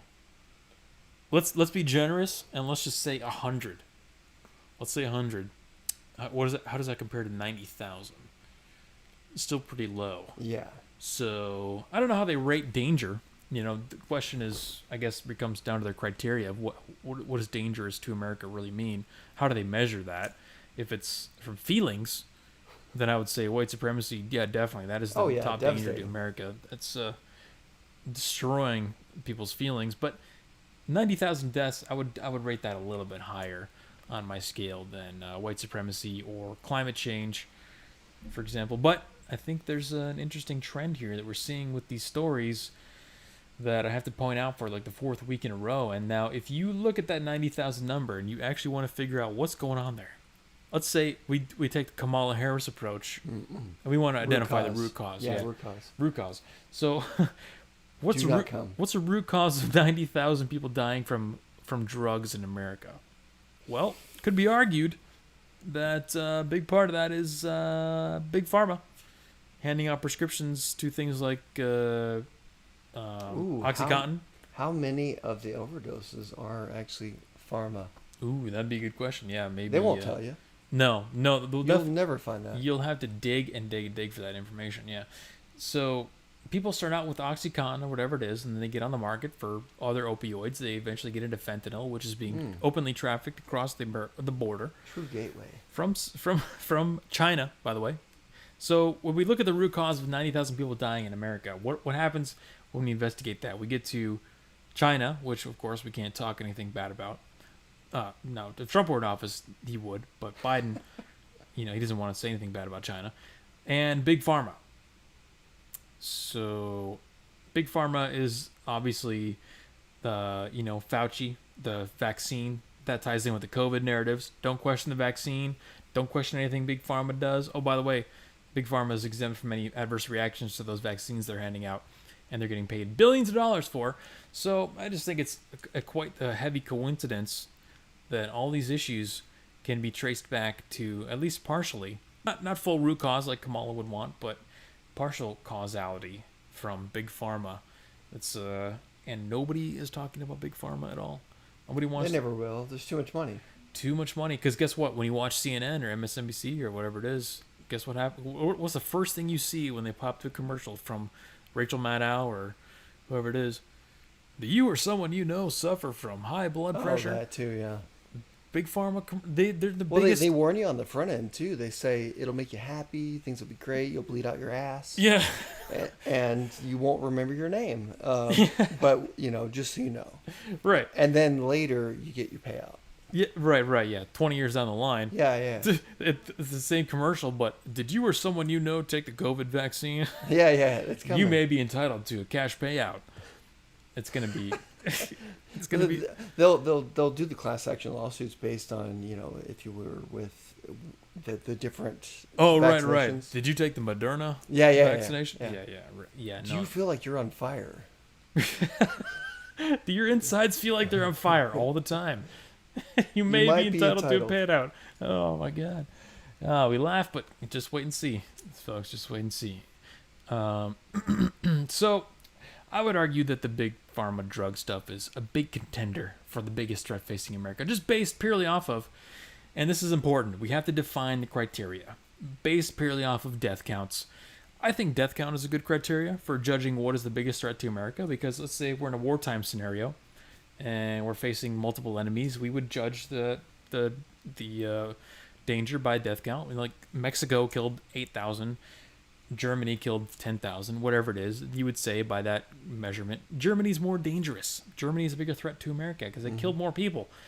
But the problem is we live in the world of subjectivity where nobody wants to define anything precisely and actually stick to a definition. So keep aware of that. When people say the biggest danger to America, they will never define what that actually means. Are we talking long-term, like 1,000-year time frames here of what, like economic damage to America?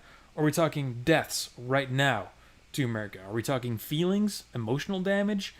There's a lot of different ways you could define it, and depending on how you define it, you would have a different answer to that problem. So I think that is the moral of the theme for tonight is nobody has provided a definition for what the danger is supposed to be measured by, so we cannot tell what is, and they're purposely doing that. That's my contention. My contention is that they are purposely leaving it subjective. They're purposely leaving it open for interpretation so that they can claim whatever is expeditious at the time for their political agenda to say is the biggest threat to America, whether it's global warming, white supremacy, whatever it may be. Of course, it's something that's makes you feel bad and is scary.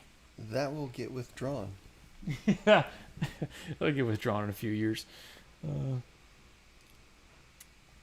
Let's see. Holly says a Chinook was named by the indigenous who lived here before the settlers. It's warm, dry wind that increases the temperature in one day. It can go from -20 to +15 Celsius. Wow. Whoa. Okay. That's a lot of C's. Pretty extreme. Osa says, yeah, but drugs are good. Keep people pacified. Yes, exactly. Anthony says, I can't stop seeing them. So many whites.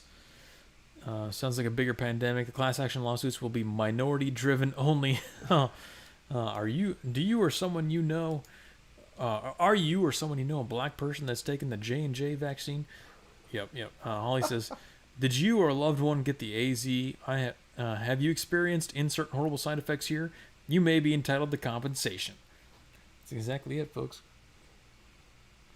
Exactly it. And you know why? You know, it's not a stretch, but to say that this is going to really bite us in the ass in the future, because we're already seeing the CDC taking new stances on things like the link between heart problems and the vaccine, which we were going to talk about last week, but I want to briefly just mention the numbers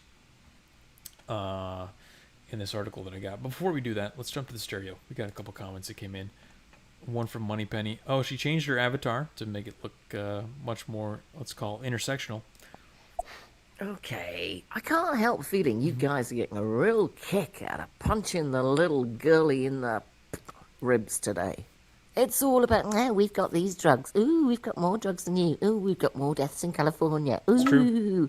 I can't even get bloody melatonin. And I've got a confession, because I've been eating my dog's worming tablets just to get some bloody ivermectin. Yeah. Yeah. My word. Come on, DHL them over. Go on, get on the dark web. Man, yeah, no, that's actually a really good point. You could probably get My word. Yeah, on the dark web. If you want to buy it with like, I mean, you can get everything else on the dark web. I might do it, but I'm also not getting sick.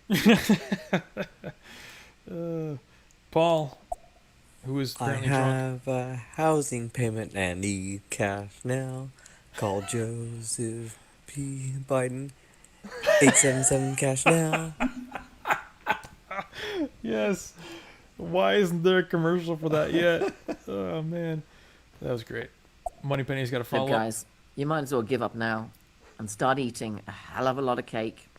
Because, according to the Nobel Prize winning scientist from France, everybody who's had a vaccine will be dead within 2 years.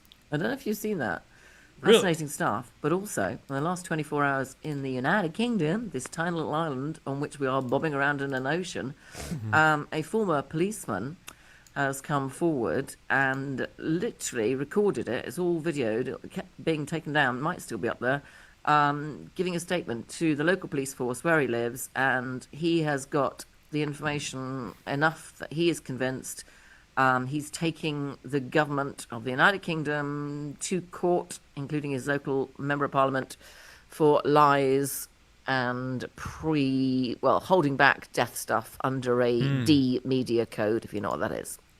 Yeah, so that wouldn't shock me. We've already had examples of that happening in America where retroactively we're changing the death counts to the COVID deaths. I told you about that, right? The Alameda County stuff. Like, actually, we had 25% less deaths from COVID than we thought because we're just going to change the numbers of how we calculate them. So, yeah, that's the thing, man. Time will tell. Time is going to expose a lot of that stuff where we can see the manipulation happening behind the scenes that we weren't privy to immediately. And I could see a situation where we were talking about it earlier, where you don't see your friends, family dropping left and right. Other than there are situations, but we could see a situation if it's true in 2 years. Could you imagine? Oh my God! Everybody who was running for the vaccine died, like people that we care about. You don't want anybody to die at the end of the day, but, right?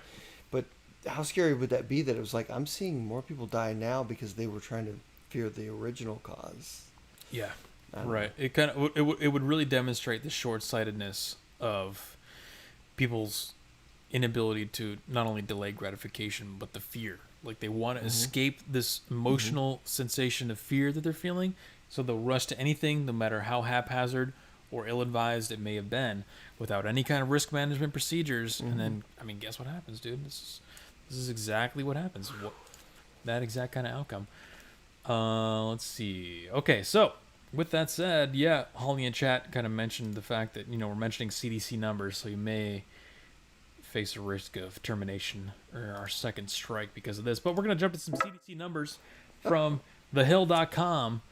And, yeah, you know what? Actually, hey, if you want to get one of those pull them on. Changing America. CDC says vaccine linked to heart inflammation is stronger than previously thought. And insert failed trombone sound here. Now, I want to point out that this article is not going to have the numbers that are catastrophic that, you're going to see, 8,000 people died from the vaccine. Nothing like that. This is just a little toe in the water of a little taste of what's to come. Okay, because as time goes on, like I said, time will expose all. As time goes on, we're going to see more and more stories like this where CDC says the vaccine linked to XYZ is a little stronger than previously thought. Oh, well, maybe it's because we're the ones that they're testing it on. So, although it has not been officially confirmed to be an associated problem, the agency is investigating 226 cases of myocarditis and pericarditis among young vaccinated men. The initial safety findings... No, I don't want you to autoplay. Thank you, thehill.com. So, survey at a glance shows that men under 30... Wow, what an awful website. I was trying to read that. Let me zoom out a little bit here. Are you kidding me? Men under 30 may face heart problems after getting vaccinated. Myocarditis and pericarditis share the same symptoms, and treatment for the myocarditis can be solved with over-the-counter medication or resolve itself. Oh, okay, all right. So it can be treated, not a problem. Don't worry too much about it. It can be treated, guys. Just take the aspirin, take the vaccine, wear the mask, do what you're told, bigot. OMG, is your guest okay? Yeah, he's just got to use the restroom. You might be bringing a third guest onto the show, actually. Last Thursday, Centers for Disease Control and Prevention reported that there is a stronger correlation between coronavirus vaccine and heart inflammation. Uh-oh.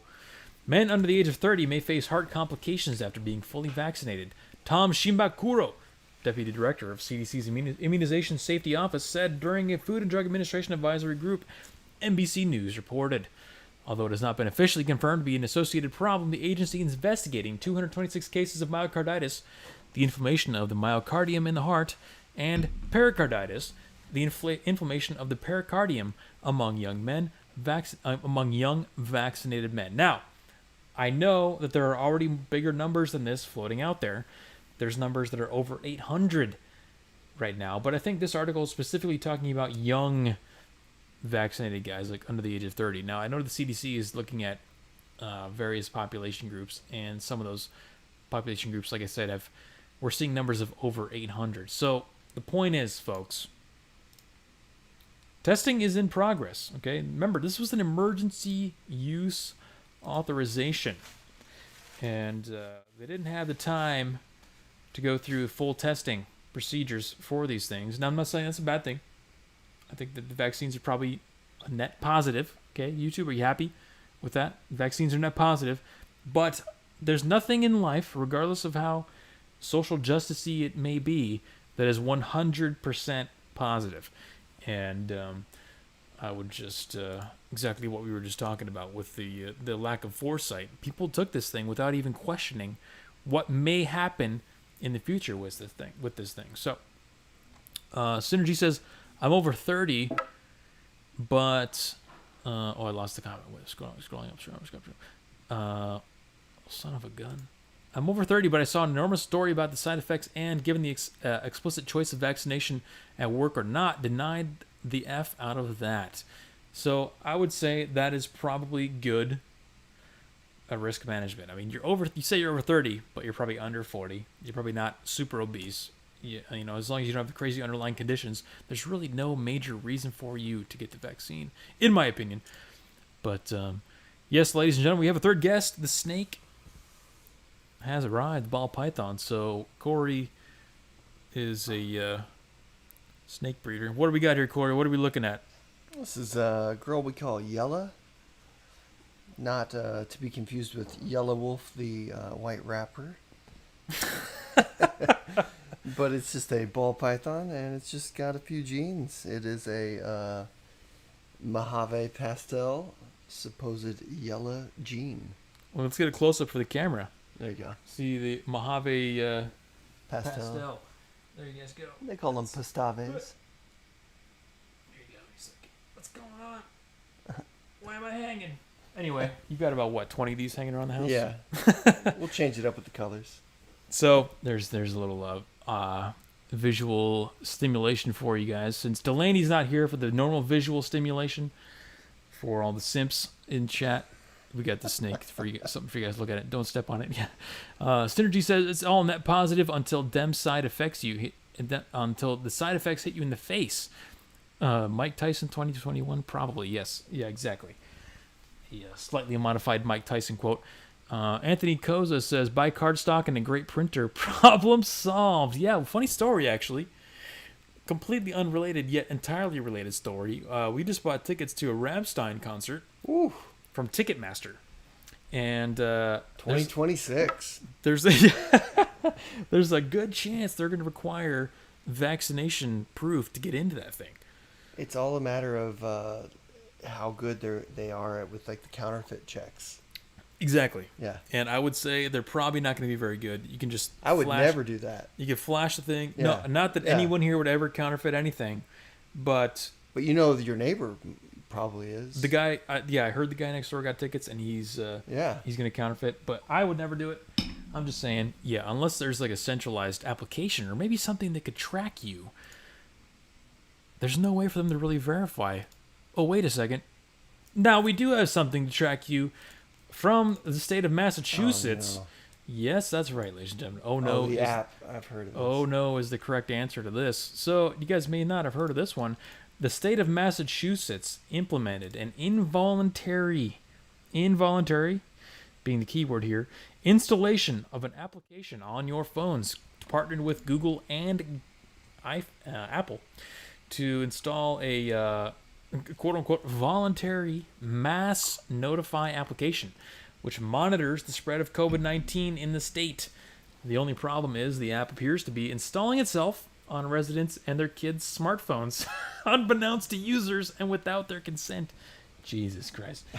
So, we've had talks previously about the biggest implementation of the application would be like contact tracing, right? So you got in contact with somebody who had it. Well, we know your phone was in this area at this time, so we're going to give you notification that you had, maybe you should get a test or whatever.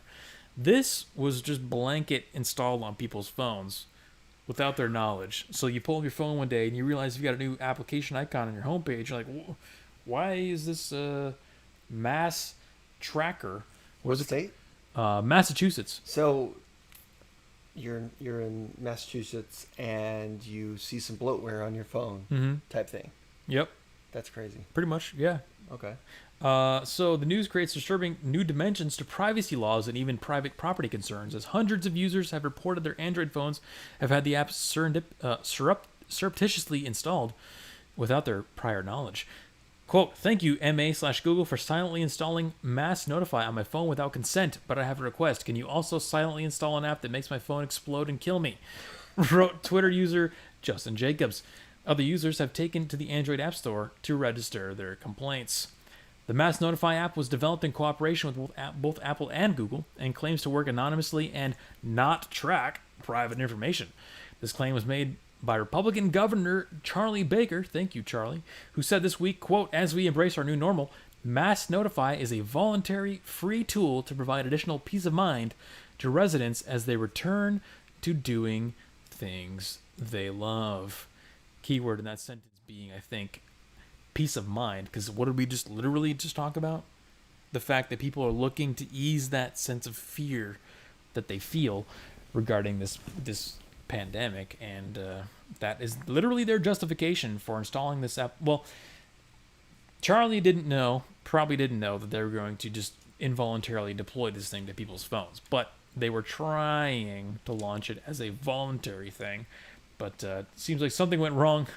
Something went wrong along the line. But so you just imagine that, dude. You wake up one day, or maybe you see an icon on your phone, and you don't know how long it's been there, how long it's been installed. You don't know what it's been doing. It could have access to your GPS information. It could have access to your browsing habits, your browsing patterns. How does it have zero to do with your privacy? Every bit of that is privacy. Yeah, no, I know. It's quite shocking. I mean, it's kind of private data whether you have your phone in your left or right pocket.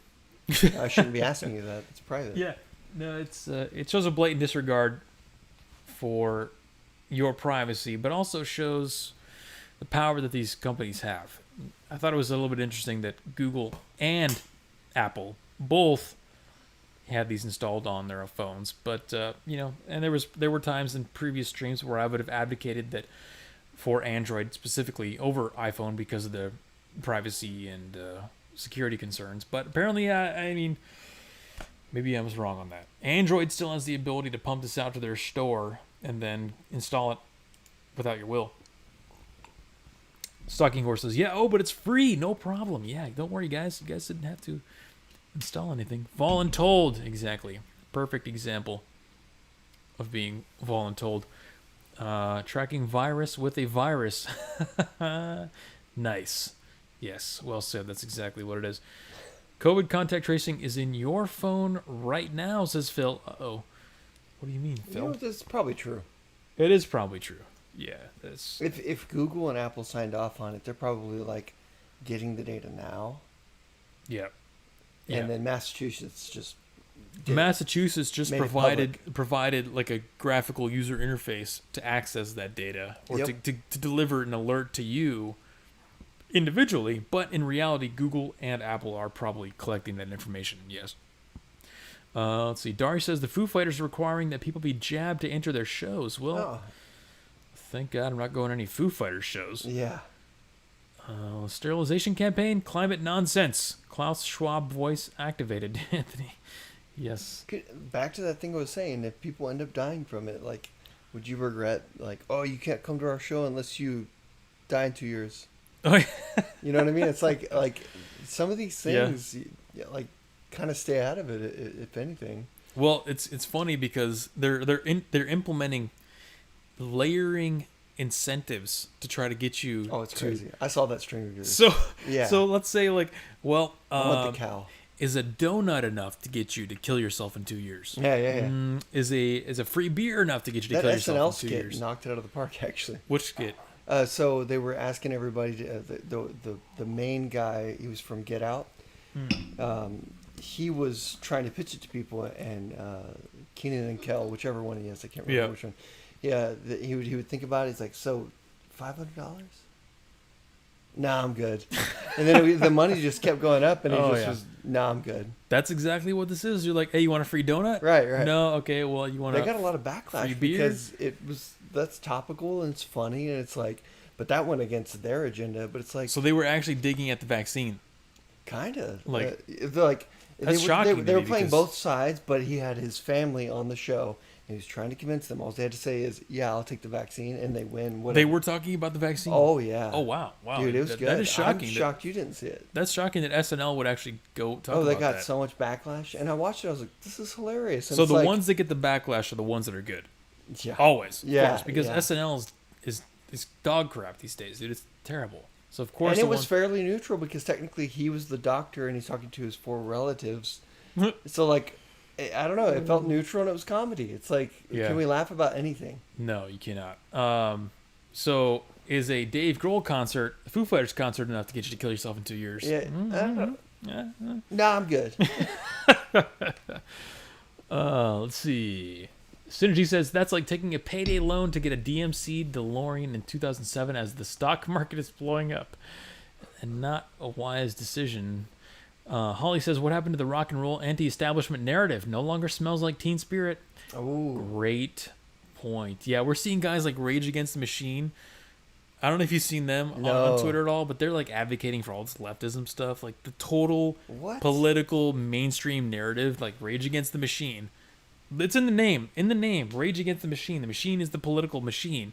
You're supposed to rage against it, but they're advocating for it. yeah. And all these other people like Dave Grohl, Foo Fighters, they're all on board with that now. It's really pathetic. It's weird because you could be anti-establishment still and not go get the shot. You know, not do anything. Well, I think not getting the shot is anti-establishment. I know, but now. like if you just want to stay out of that topic because you're just like, nah, I don't know science, but you know, Yeah. screw the government. Like stick with that topic. I see what you're saying. You Okay, yeah. Stick with it. Like you know? you don't have to make it a big point. You're really off brand right now. You know? Like, Yeah. No, I mean there are arguments to be made for getting the vaccine, and I'm not saying it's a bad thing in all cases. We don't deal in absolutes here at the Weekly Narrative. Okay, that's one thing we don't traffic in. Synergy says, imagine getting a vaccine to see the Foo Fighters in 2021. Yeah. The sad thing about that is that some people will do that. Like I wasn't gonna get it. Like I really don't like what I'm reading on it, but goddamn, I love Dave Grohl. Like maybe he'll play a Nirvana song. If he will, then I'll get a shot. Yeah, exactly. Some people will say that. Oh man. De-Googled phones are the way to go. Yeah, stalking horse. I'd agree with you on that one. And I would try to advocate. I would say that iPhone is the worst. Android is a step up from that as far as security and privacy goes. But in reality, you want something that's from neither of them. You want like a... I went down a rabbit hole with that, dude. It's kind of a fun project. Yeah. Uh, Like indie operating system I did phones? a de-Googled phone. I did Lineage on there, and it was getting more into cybersecurity. I was like, well, why not work on my personal security? I found that Brax.me guy. Oh man, No idea he who that is. goes deep down these rabbit holes, and he's got de-Googled phones, and it's kind of a fun project to try to say like, how do I stay away from Apple? How do I stay away from Google? And you're on a Google device, you're like, how do I stay away from them? But when you when you install it, you can actually circumvent the Google Play Store completely, and there's a different store. I'm not saying it's like, wow, this is so much better. Just like a total indie store, like... Yeah, it's the free and open source community. open source So stuff. it's pretty much, think of it like Linux community. Yeah, see the problem It's with that. tough. The problem with that is there's a lot of risk involved in just downloading those apps, but people don't want to put the work in to evaluate the safety of the app they're getting and like look at the author and stuff like that. They just want to go to the Play Store or the iPhone store and be like, oh well, if it's on the iPhone store, it was approved by Apple, so it must be safe. Exactly. This other store is all about like you put your stuff out there and everybody gets to see your code. Yeah. And you're being audited by your community, Right. and you catch bugs that way, the same way, but that'll never catch on in the mass public. Not yet. It's not convenient. And I think that's where stuff's going to go. I think a lot of the problems that we're dealing with are a matter of scale, not only society but even technologically speaking, where you get comfortable with things like having your Android phones that just has an app installed on it randomly to track you, because you don't want it to go through the due diligence and the extra work. That would not happen if you were de-Googled. So, Exactly. so Yeah. I guess So they're right. you could have done the extra work to get a de-Googled phone or a phone that wasn't an iPhone or Android, but that's, I mean, I'm still planning on doing it. Side note, I put it on a little break, but I'm gonna go back to that. I'm gonna order a Google phone, a Pixel. I'm really curious about that now. Now that I see stuff like this, I'm like, I mean, I do love my S9. I've definitely advocated for Android over iPhone every day, but You could de-Google that. I can de-Google the Android phone. I'm pretty sure Lineage has something for that. We'll talk about it. So you can put a new operating system on Yes, it. And you wipe it. It looks nice too, and you can still put Google Play on there, but you can have your side-by-side store. So Google Play and the fact, so for those of you who aren't as technologically inclined, the reason that they have Apple and Google have the ability to install apps on your phone like that is because the operating system that runs this phone or your iPhone is controlled centrally by Apple or Google. Now they have control to the Apple Store and I don't know what it's called, iPhone Store, Apple Store. Yeah. App Store. Or the Google Play Store, which is where all the approved apps, you can't download or install an application on your phone unless it's from the Play Store. There are ways around that, but that's, I'm not going to get too hacker technical on you. So when that app store is installed and that operating system is present on your phone, they could literally do pretty much whatever they want to your phone. It doesn't require your consent. It would be courteous for them to give you a notification, but they don't have to. As we see here now in Massachusetts, they can just install whatever they want and track you, and you have no say in the matter. I don't even know if you can uninstall that. Hopefully you can uninstall that app, but a little scary. It makes you wonder, and it should make you at least question, what it would take to get a de-Googled phone. And actually, you know what? Now I really want to go back down that rabbit hole. There you go. I think next week we'll have them. Reopen that. Yeah, maybe we will. Reopen that rabbit hole. Let's see. Okay, we got a few stereo chats here from Paul and Moneypenny. Let's jump to those. I just got to say this, Jeremy. Say it. You're in Houston. I'm in Houston. Whoa. You got to look up Carter's Country. Carter's Country, the Yeah. gun range in the Gun north range. side. You know what it's it an is? outdoor range. There's also a gun range on the west side that actually goes out to 600 meters. I haven't been there, but I own 2 rifles. I have ammo. I have a big heart. You want to shoot some shit that's illegal in California? Just hit me up. I could join your locals, or we could communicate offline. But welcome to fucking Texas. Texas is good.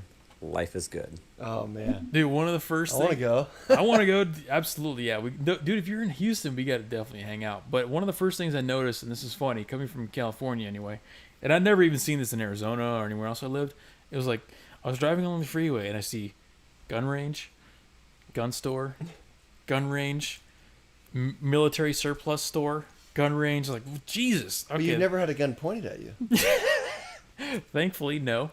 I've always been the one handling them.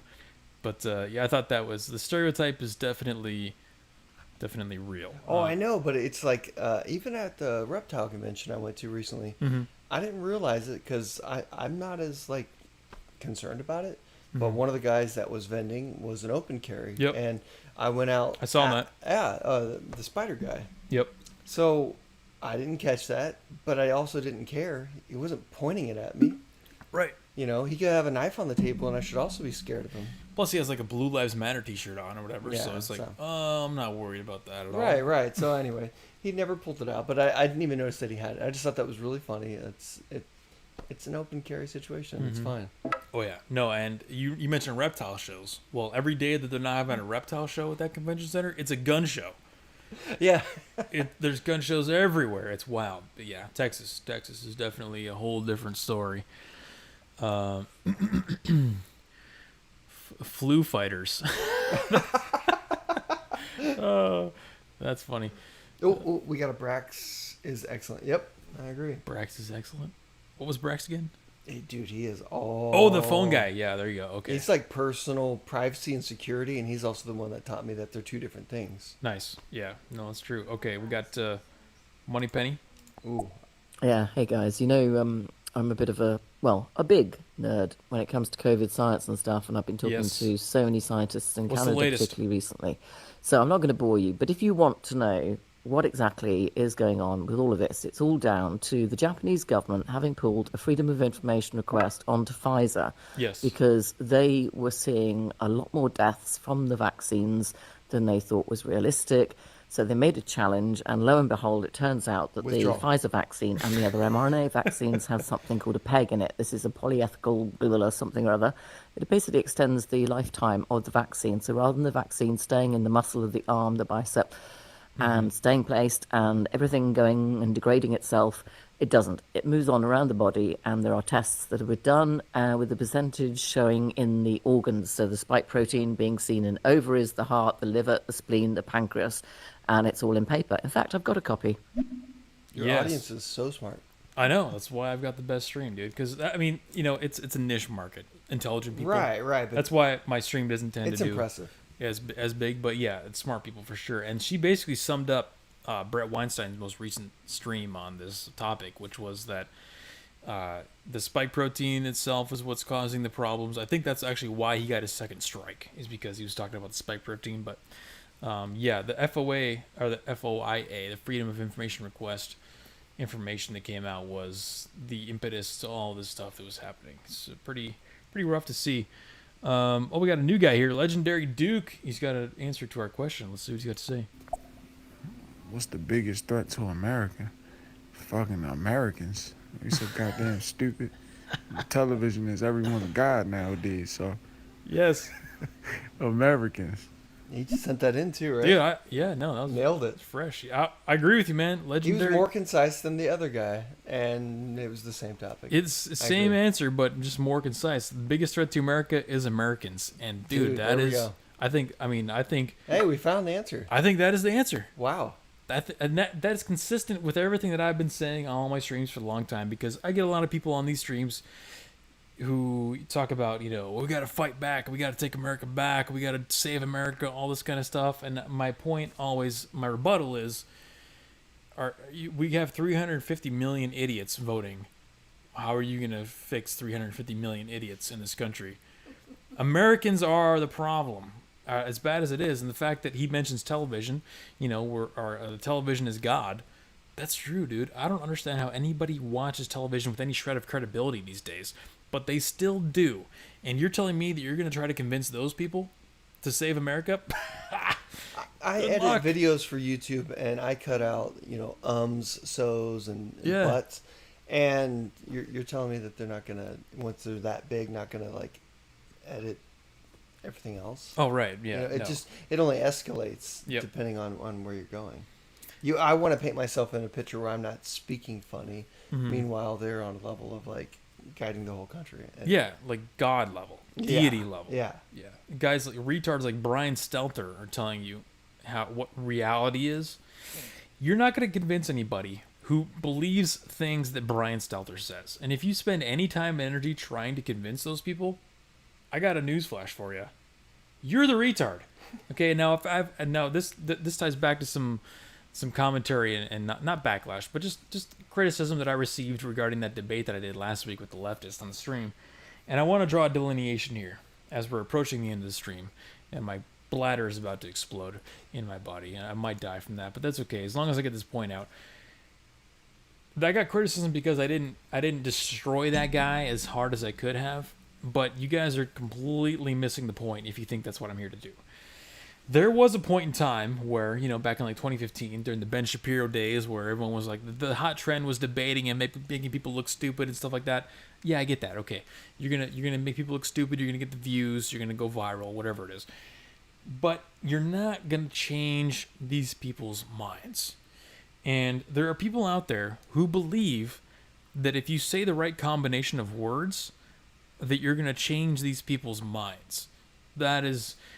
It may be true in 1% of the cases, but you have to do a risk analysis on it. How much time and energy do I have to spend to convert one person? What is the risk reward? It's nothing. It's zero. There's no point in trying to convince somebody or like present him with a point that he can't answer, because then he's going to be stumped and then he's going to vote for Trump next year. It's like, dude, that's not how reality works. I am here, and this is a delineation. I could destroy those guys day and night all day. You guys know that. I've done it on the street. I talk to people in person.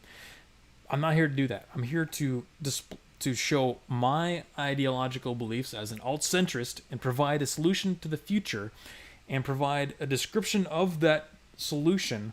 And then when guys like this guy come on the stream and he tries to debate me or whatever, it's an opportunity for me to prove my ideology by saying, look at this guy. Look at this lab rat right here. Let's study this guy under a microscope. I'm not on equal levels with this guy. And that's really the biggest flaw that these people have when they say that you should debate this guy. That's under the assumption that I'm on an equal level with this person. We're not. I'm sorry. We're not on intellectual equal levels. And this guy is basically like a lab rat where I'm dissecting him, I'm looking at how he's thinking, and I'm showing my audience how he's thinking to display exactly what I've been saying since the start. Like, look at all the feminist patterns in his thought pattern. Look at all the feminine psychology in this man that got him to where he believes these things, to prove that my assessment of reality is correct. Not to destroy the guy, not to say, oh, well, yeah, this guy's so stupid. Look how stupid I can make this guy look. No. Look at how correct my worldview is. Look at how predictive my worldview is by dissecting this guy and his ideology that is so predictable and so easy that I could show you guys how his feminism has seeped into his brain right now, live on stream. Well, you destroy him in the first one, he's not going to come back either. But yeah, you could also have you get to hear him out. You know, it goes further than just destroyed. See you later. Bye. Right. It's like, you know, and at the end of the day, that's a good point too. At the end of the day, like, I don't think that Ben Shapiro is trying to hate somebody in the audience. They hate him, but like, really, it just kind of comes down to like loving each other a little bit more, like, or just having a mutual respect and knowing that's like, you know, this is a fellow human, right? And they didn't spit whatever they said that like made you so angry because they hate you. Yeah. And that's the way I approach it. You know, I approach these people, I don't have any hatred toward this guy, aside from, you know, despite the fact that he wants me to pay 80% of my income to the government and he wants the government to have authoritarian control over my life. I still don't hate him. I'm going to use him as an example to show how my ideology is correct. I'm not going to, like, just annihilate him as a joke. But that's what I'm saying. You're showing for short-term respect to laughs. This guy because you don't hate that guy. You Right. have no problem with it. Yeah. You see that he's got a confused point of view. Right. And yeah, but the moral of the story is debating. If you think you're going to change people's minds, if you think you're going to change 350 million retards' minds, to vote the way that you want to, I got a newsflash. You may be the retard. Okay, so focus on the solutions, not trying to fix everyone else around you. And it's a little authoritarian anyway, if you think about it. It's a little authoritarian to try and change how everyone believes anyway. Isn't that a little... I'm just saying. You should have the freedom to do whatever you want. Yeah, exactly. I'm not going to... Yeah. Anyway, just a little rant. I had to get that out of the way because I got some commentary on that, how that debate went down last week. Let's go to the chat, and then I think we'll wrap it up. Let's see. Phil says, half the country doesn't believe our aliens are screwing us on trade deals. Or allies. Oh, man. Totally different meaning to that sentence with that word. Half the country doesn't believe our allies are screwing us on trade deals. I mean, the trade deals are not whatever topic you're talking about. The point is, half the country doesn't believe one thing. And you're never going to get to a point to where there's consensus on everything. So how do you create an overarching policy that you can effectively govern with that? It's just not possible. Dari says the issue there is there's woke teachers, professors, along with goofy trends of people needing to go along with the left mindset. Yeah, that is a big problem. A lot of the leftist stuff these days is really just fashion. And people see leftist ideologies perpetuated in advertising and in cultural stuff like movies, so they're inclined to believe it, but at the end of the day, it's just fashion. That doesn't necessarily mean there's more merit to those ideas. Holly wants me to come to to Canada and shoot stuff with her. I will definitely do that, Holly. I'm working on my my mobile tiny home, and as soon as that's done, I'll try to make my way up to Canada. We can blow stuff up. That sounds fun. Can you cross the border? Well, as soon as Canada opens up. Oh, okay. Canada's still locked down. Okay. They're super authoritarian up there. Phil says we shut down Alaskan oil leases and then buy oil from Iran. Yeah, that makes total sense. Let's see here. Holly says debates are useful to change the audience's minds. Yes, exactly. So that's the point. If you're to boil down what I'm trying to say in a point, is I'm not debating to destroy the guy. I'm not debating as if I'm in a frame of mind where it's me versus this guy. The debate is always in a frame of me showing my audience what reality looks like and how reality manifests the way that I see it, and by displaying the thought patterns in the person that I'm talking to. So it's me educating my audience, not me versus the person. So let's see. PJ Fan, what's up, man? You're late, but it's okay. You know what? At least you showed up. We are about to end the stream, but I appreciate you showing up here.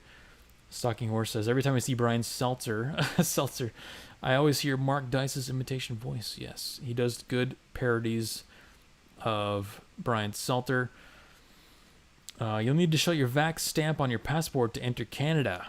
And can't tell if you're joking on that or not, because it is Canada. And we're talking about the country that required you to enter a hotel for like 14 days on your own dime before you could enter public.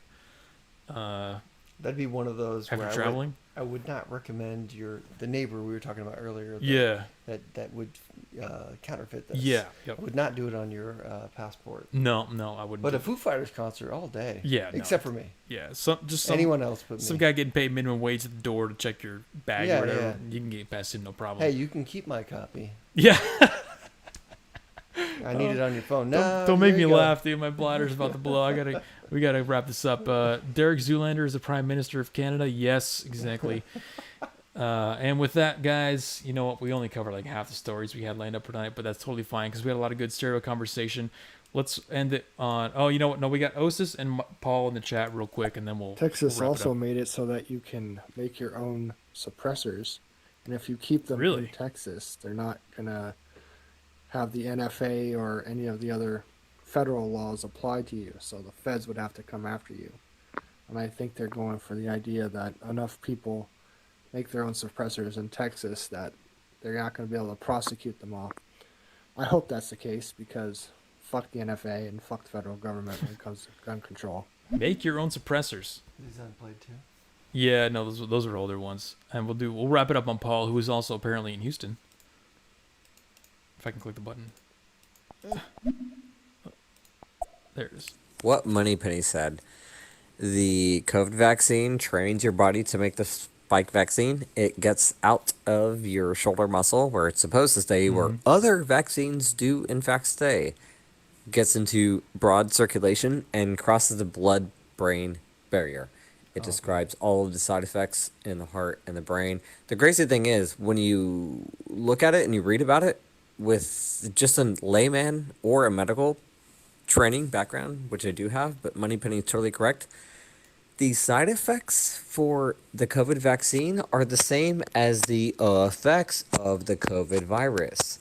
So if you don't want to get infected, do the things, mask, socially distance, and if you don't want to get infected, don't take the vaccine, because it's the same thing. The vaccine is fucked. Like this guy. Oh, it hurts. No, Paul's great. Appreciate that, Paul. Thank you. It's I think that's all true. And with that, guys, I think we got to wrap it up. We went 2 hours and 16 minutes. Pretty good, right? How do you feel? Your first live stream? Not too bad, right? Not too bad. We'll see if I have a job. Yeah, see if you get the job. Guys, I hope you enjoyed that. We switched it up a little bit today just because Delaney's on vacation. Hopefully Delaney's not watching this and just laughing. As she's not even on vacation. She just wanted to see how you do. Yeah, right. She's like, I'm gonna leave him on his own and see how he does without a woman on his stream. But we'll be back on our normal schedule as usual, Tuesdays and Saturdays, 7 p.m. PST. If you want to follow me on the backup, go to weeklynarrative.com. That'll take you to my locals page. You can follow me there, or there is a Telegram link in the description. You can follow me on Telegram there. So if we get taken off of YouTube, I can show you guys what's going on. And PJ Fan says, thanks for telling the truth.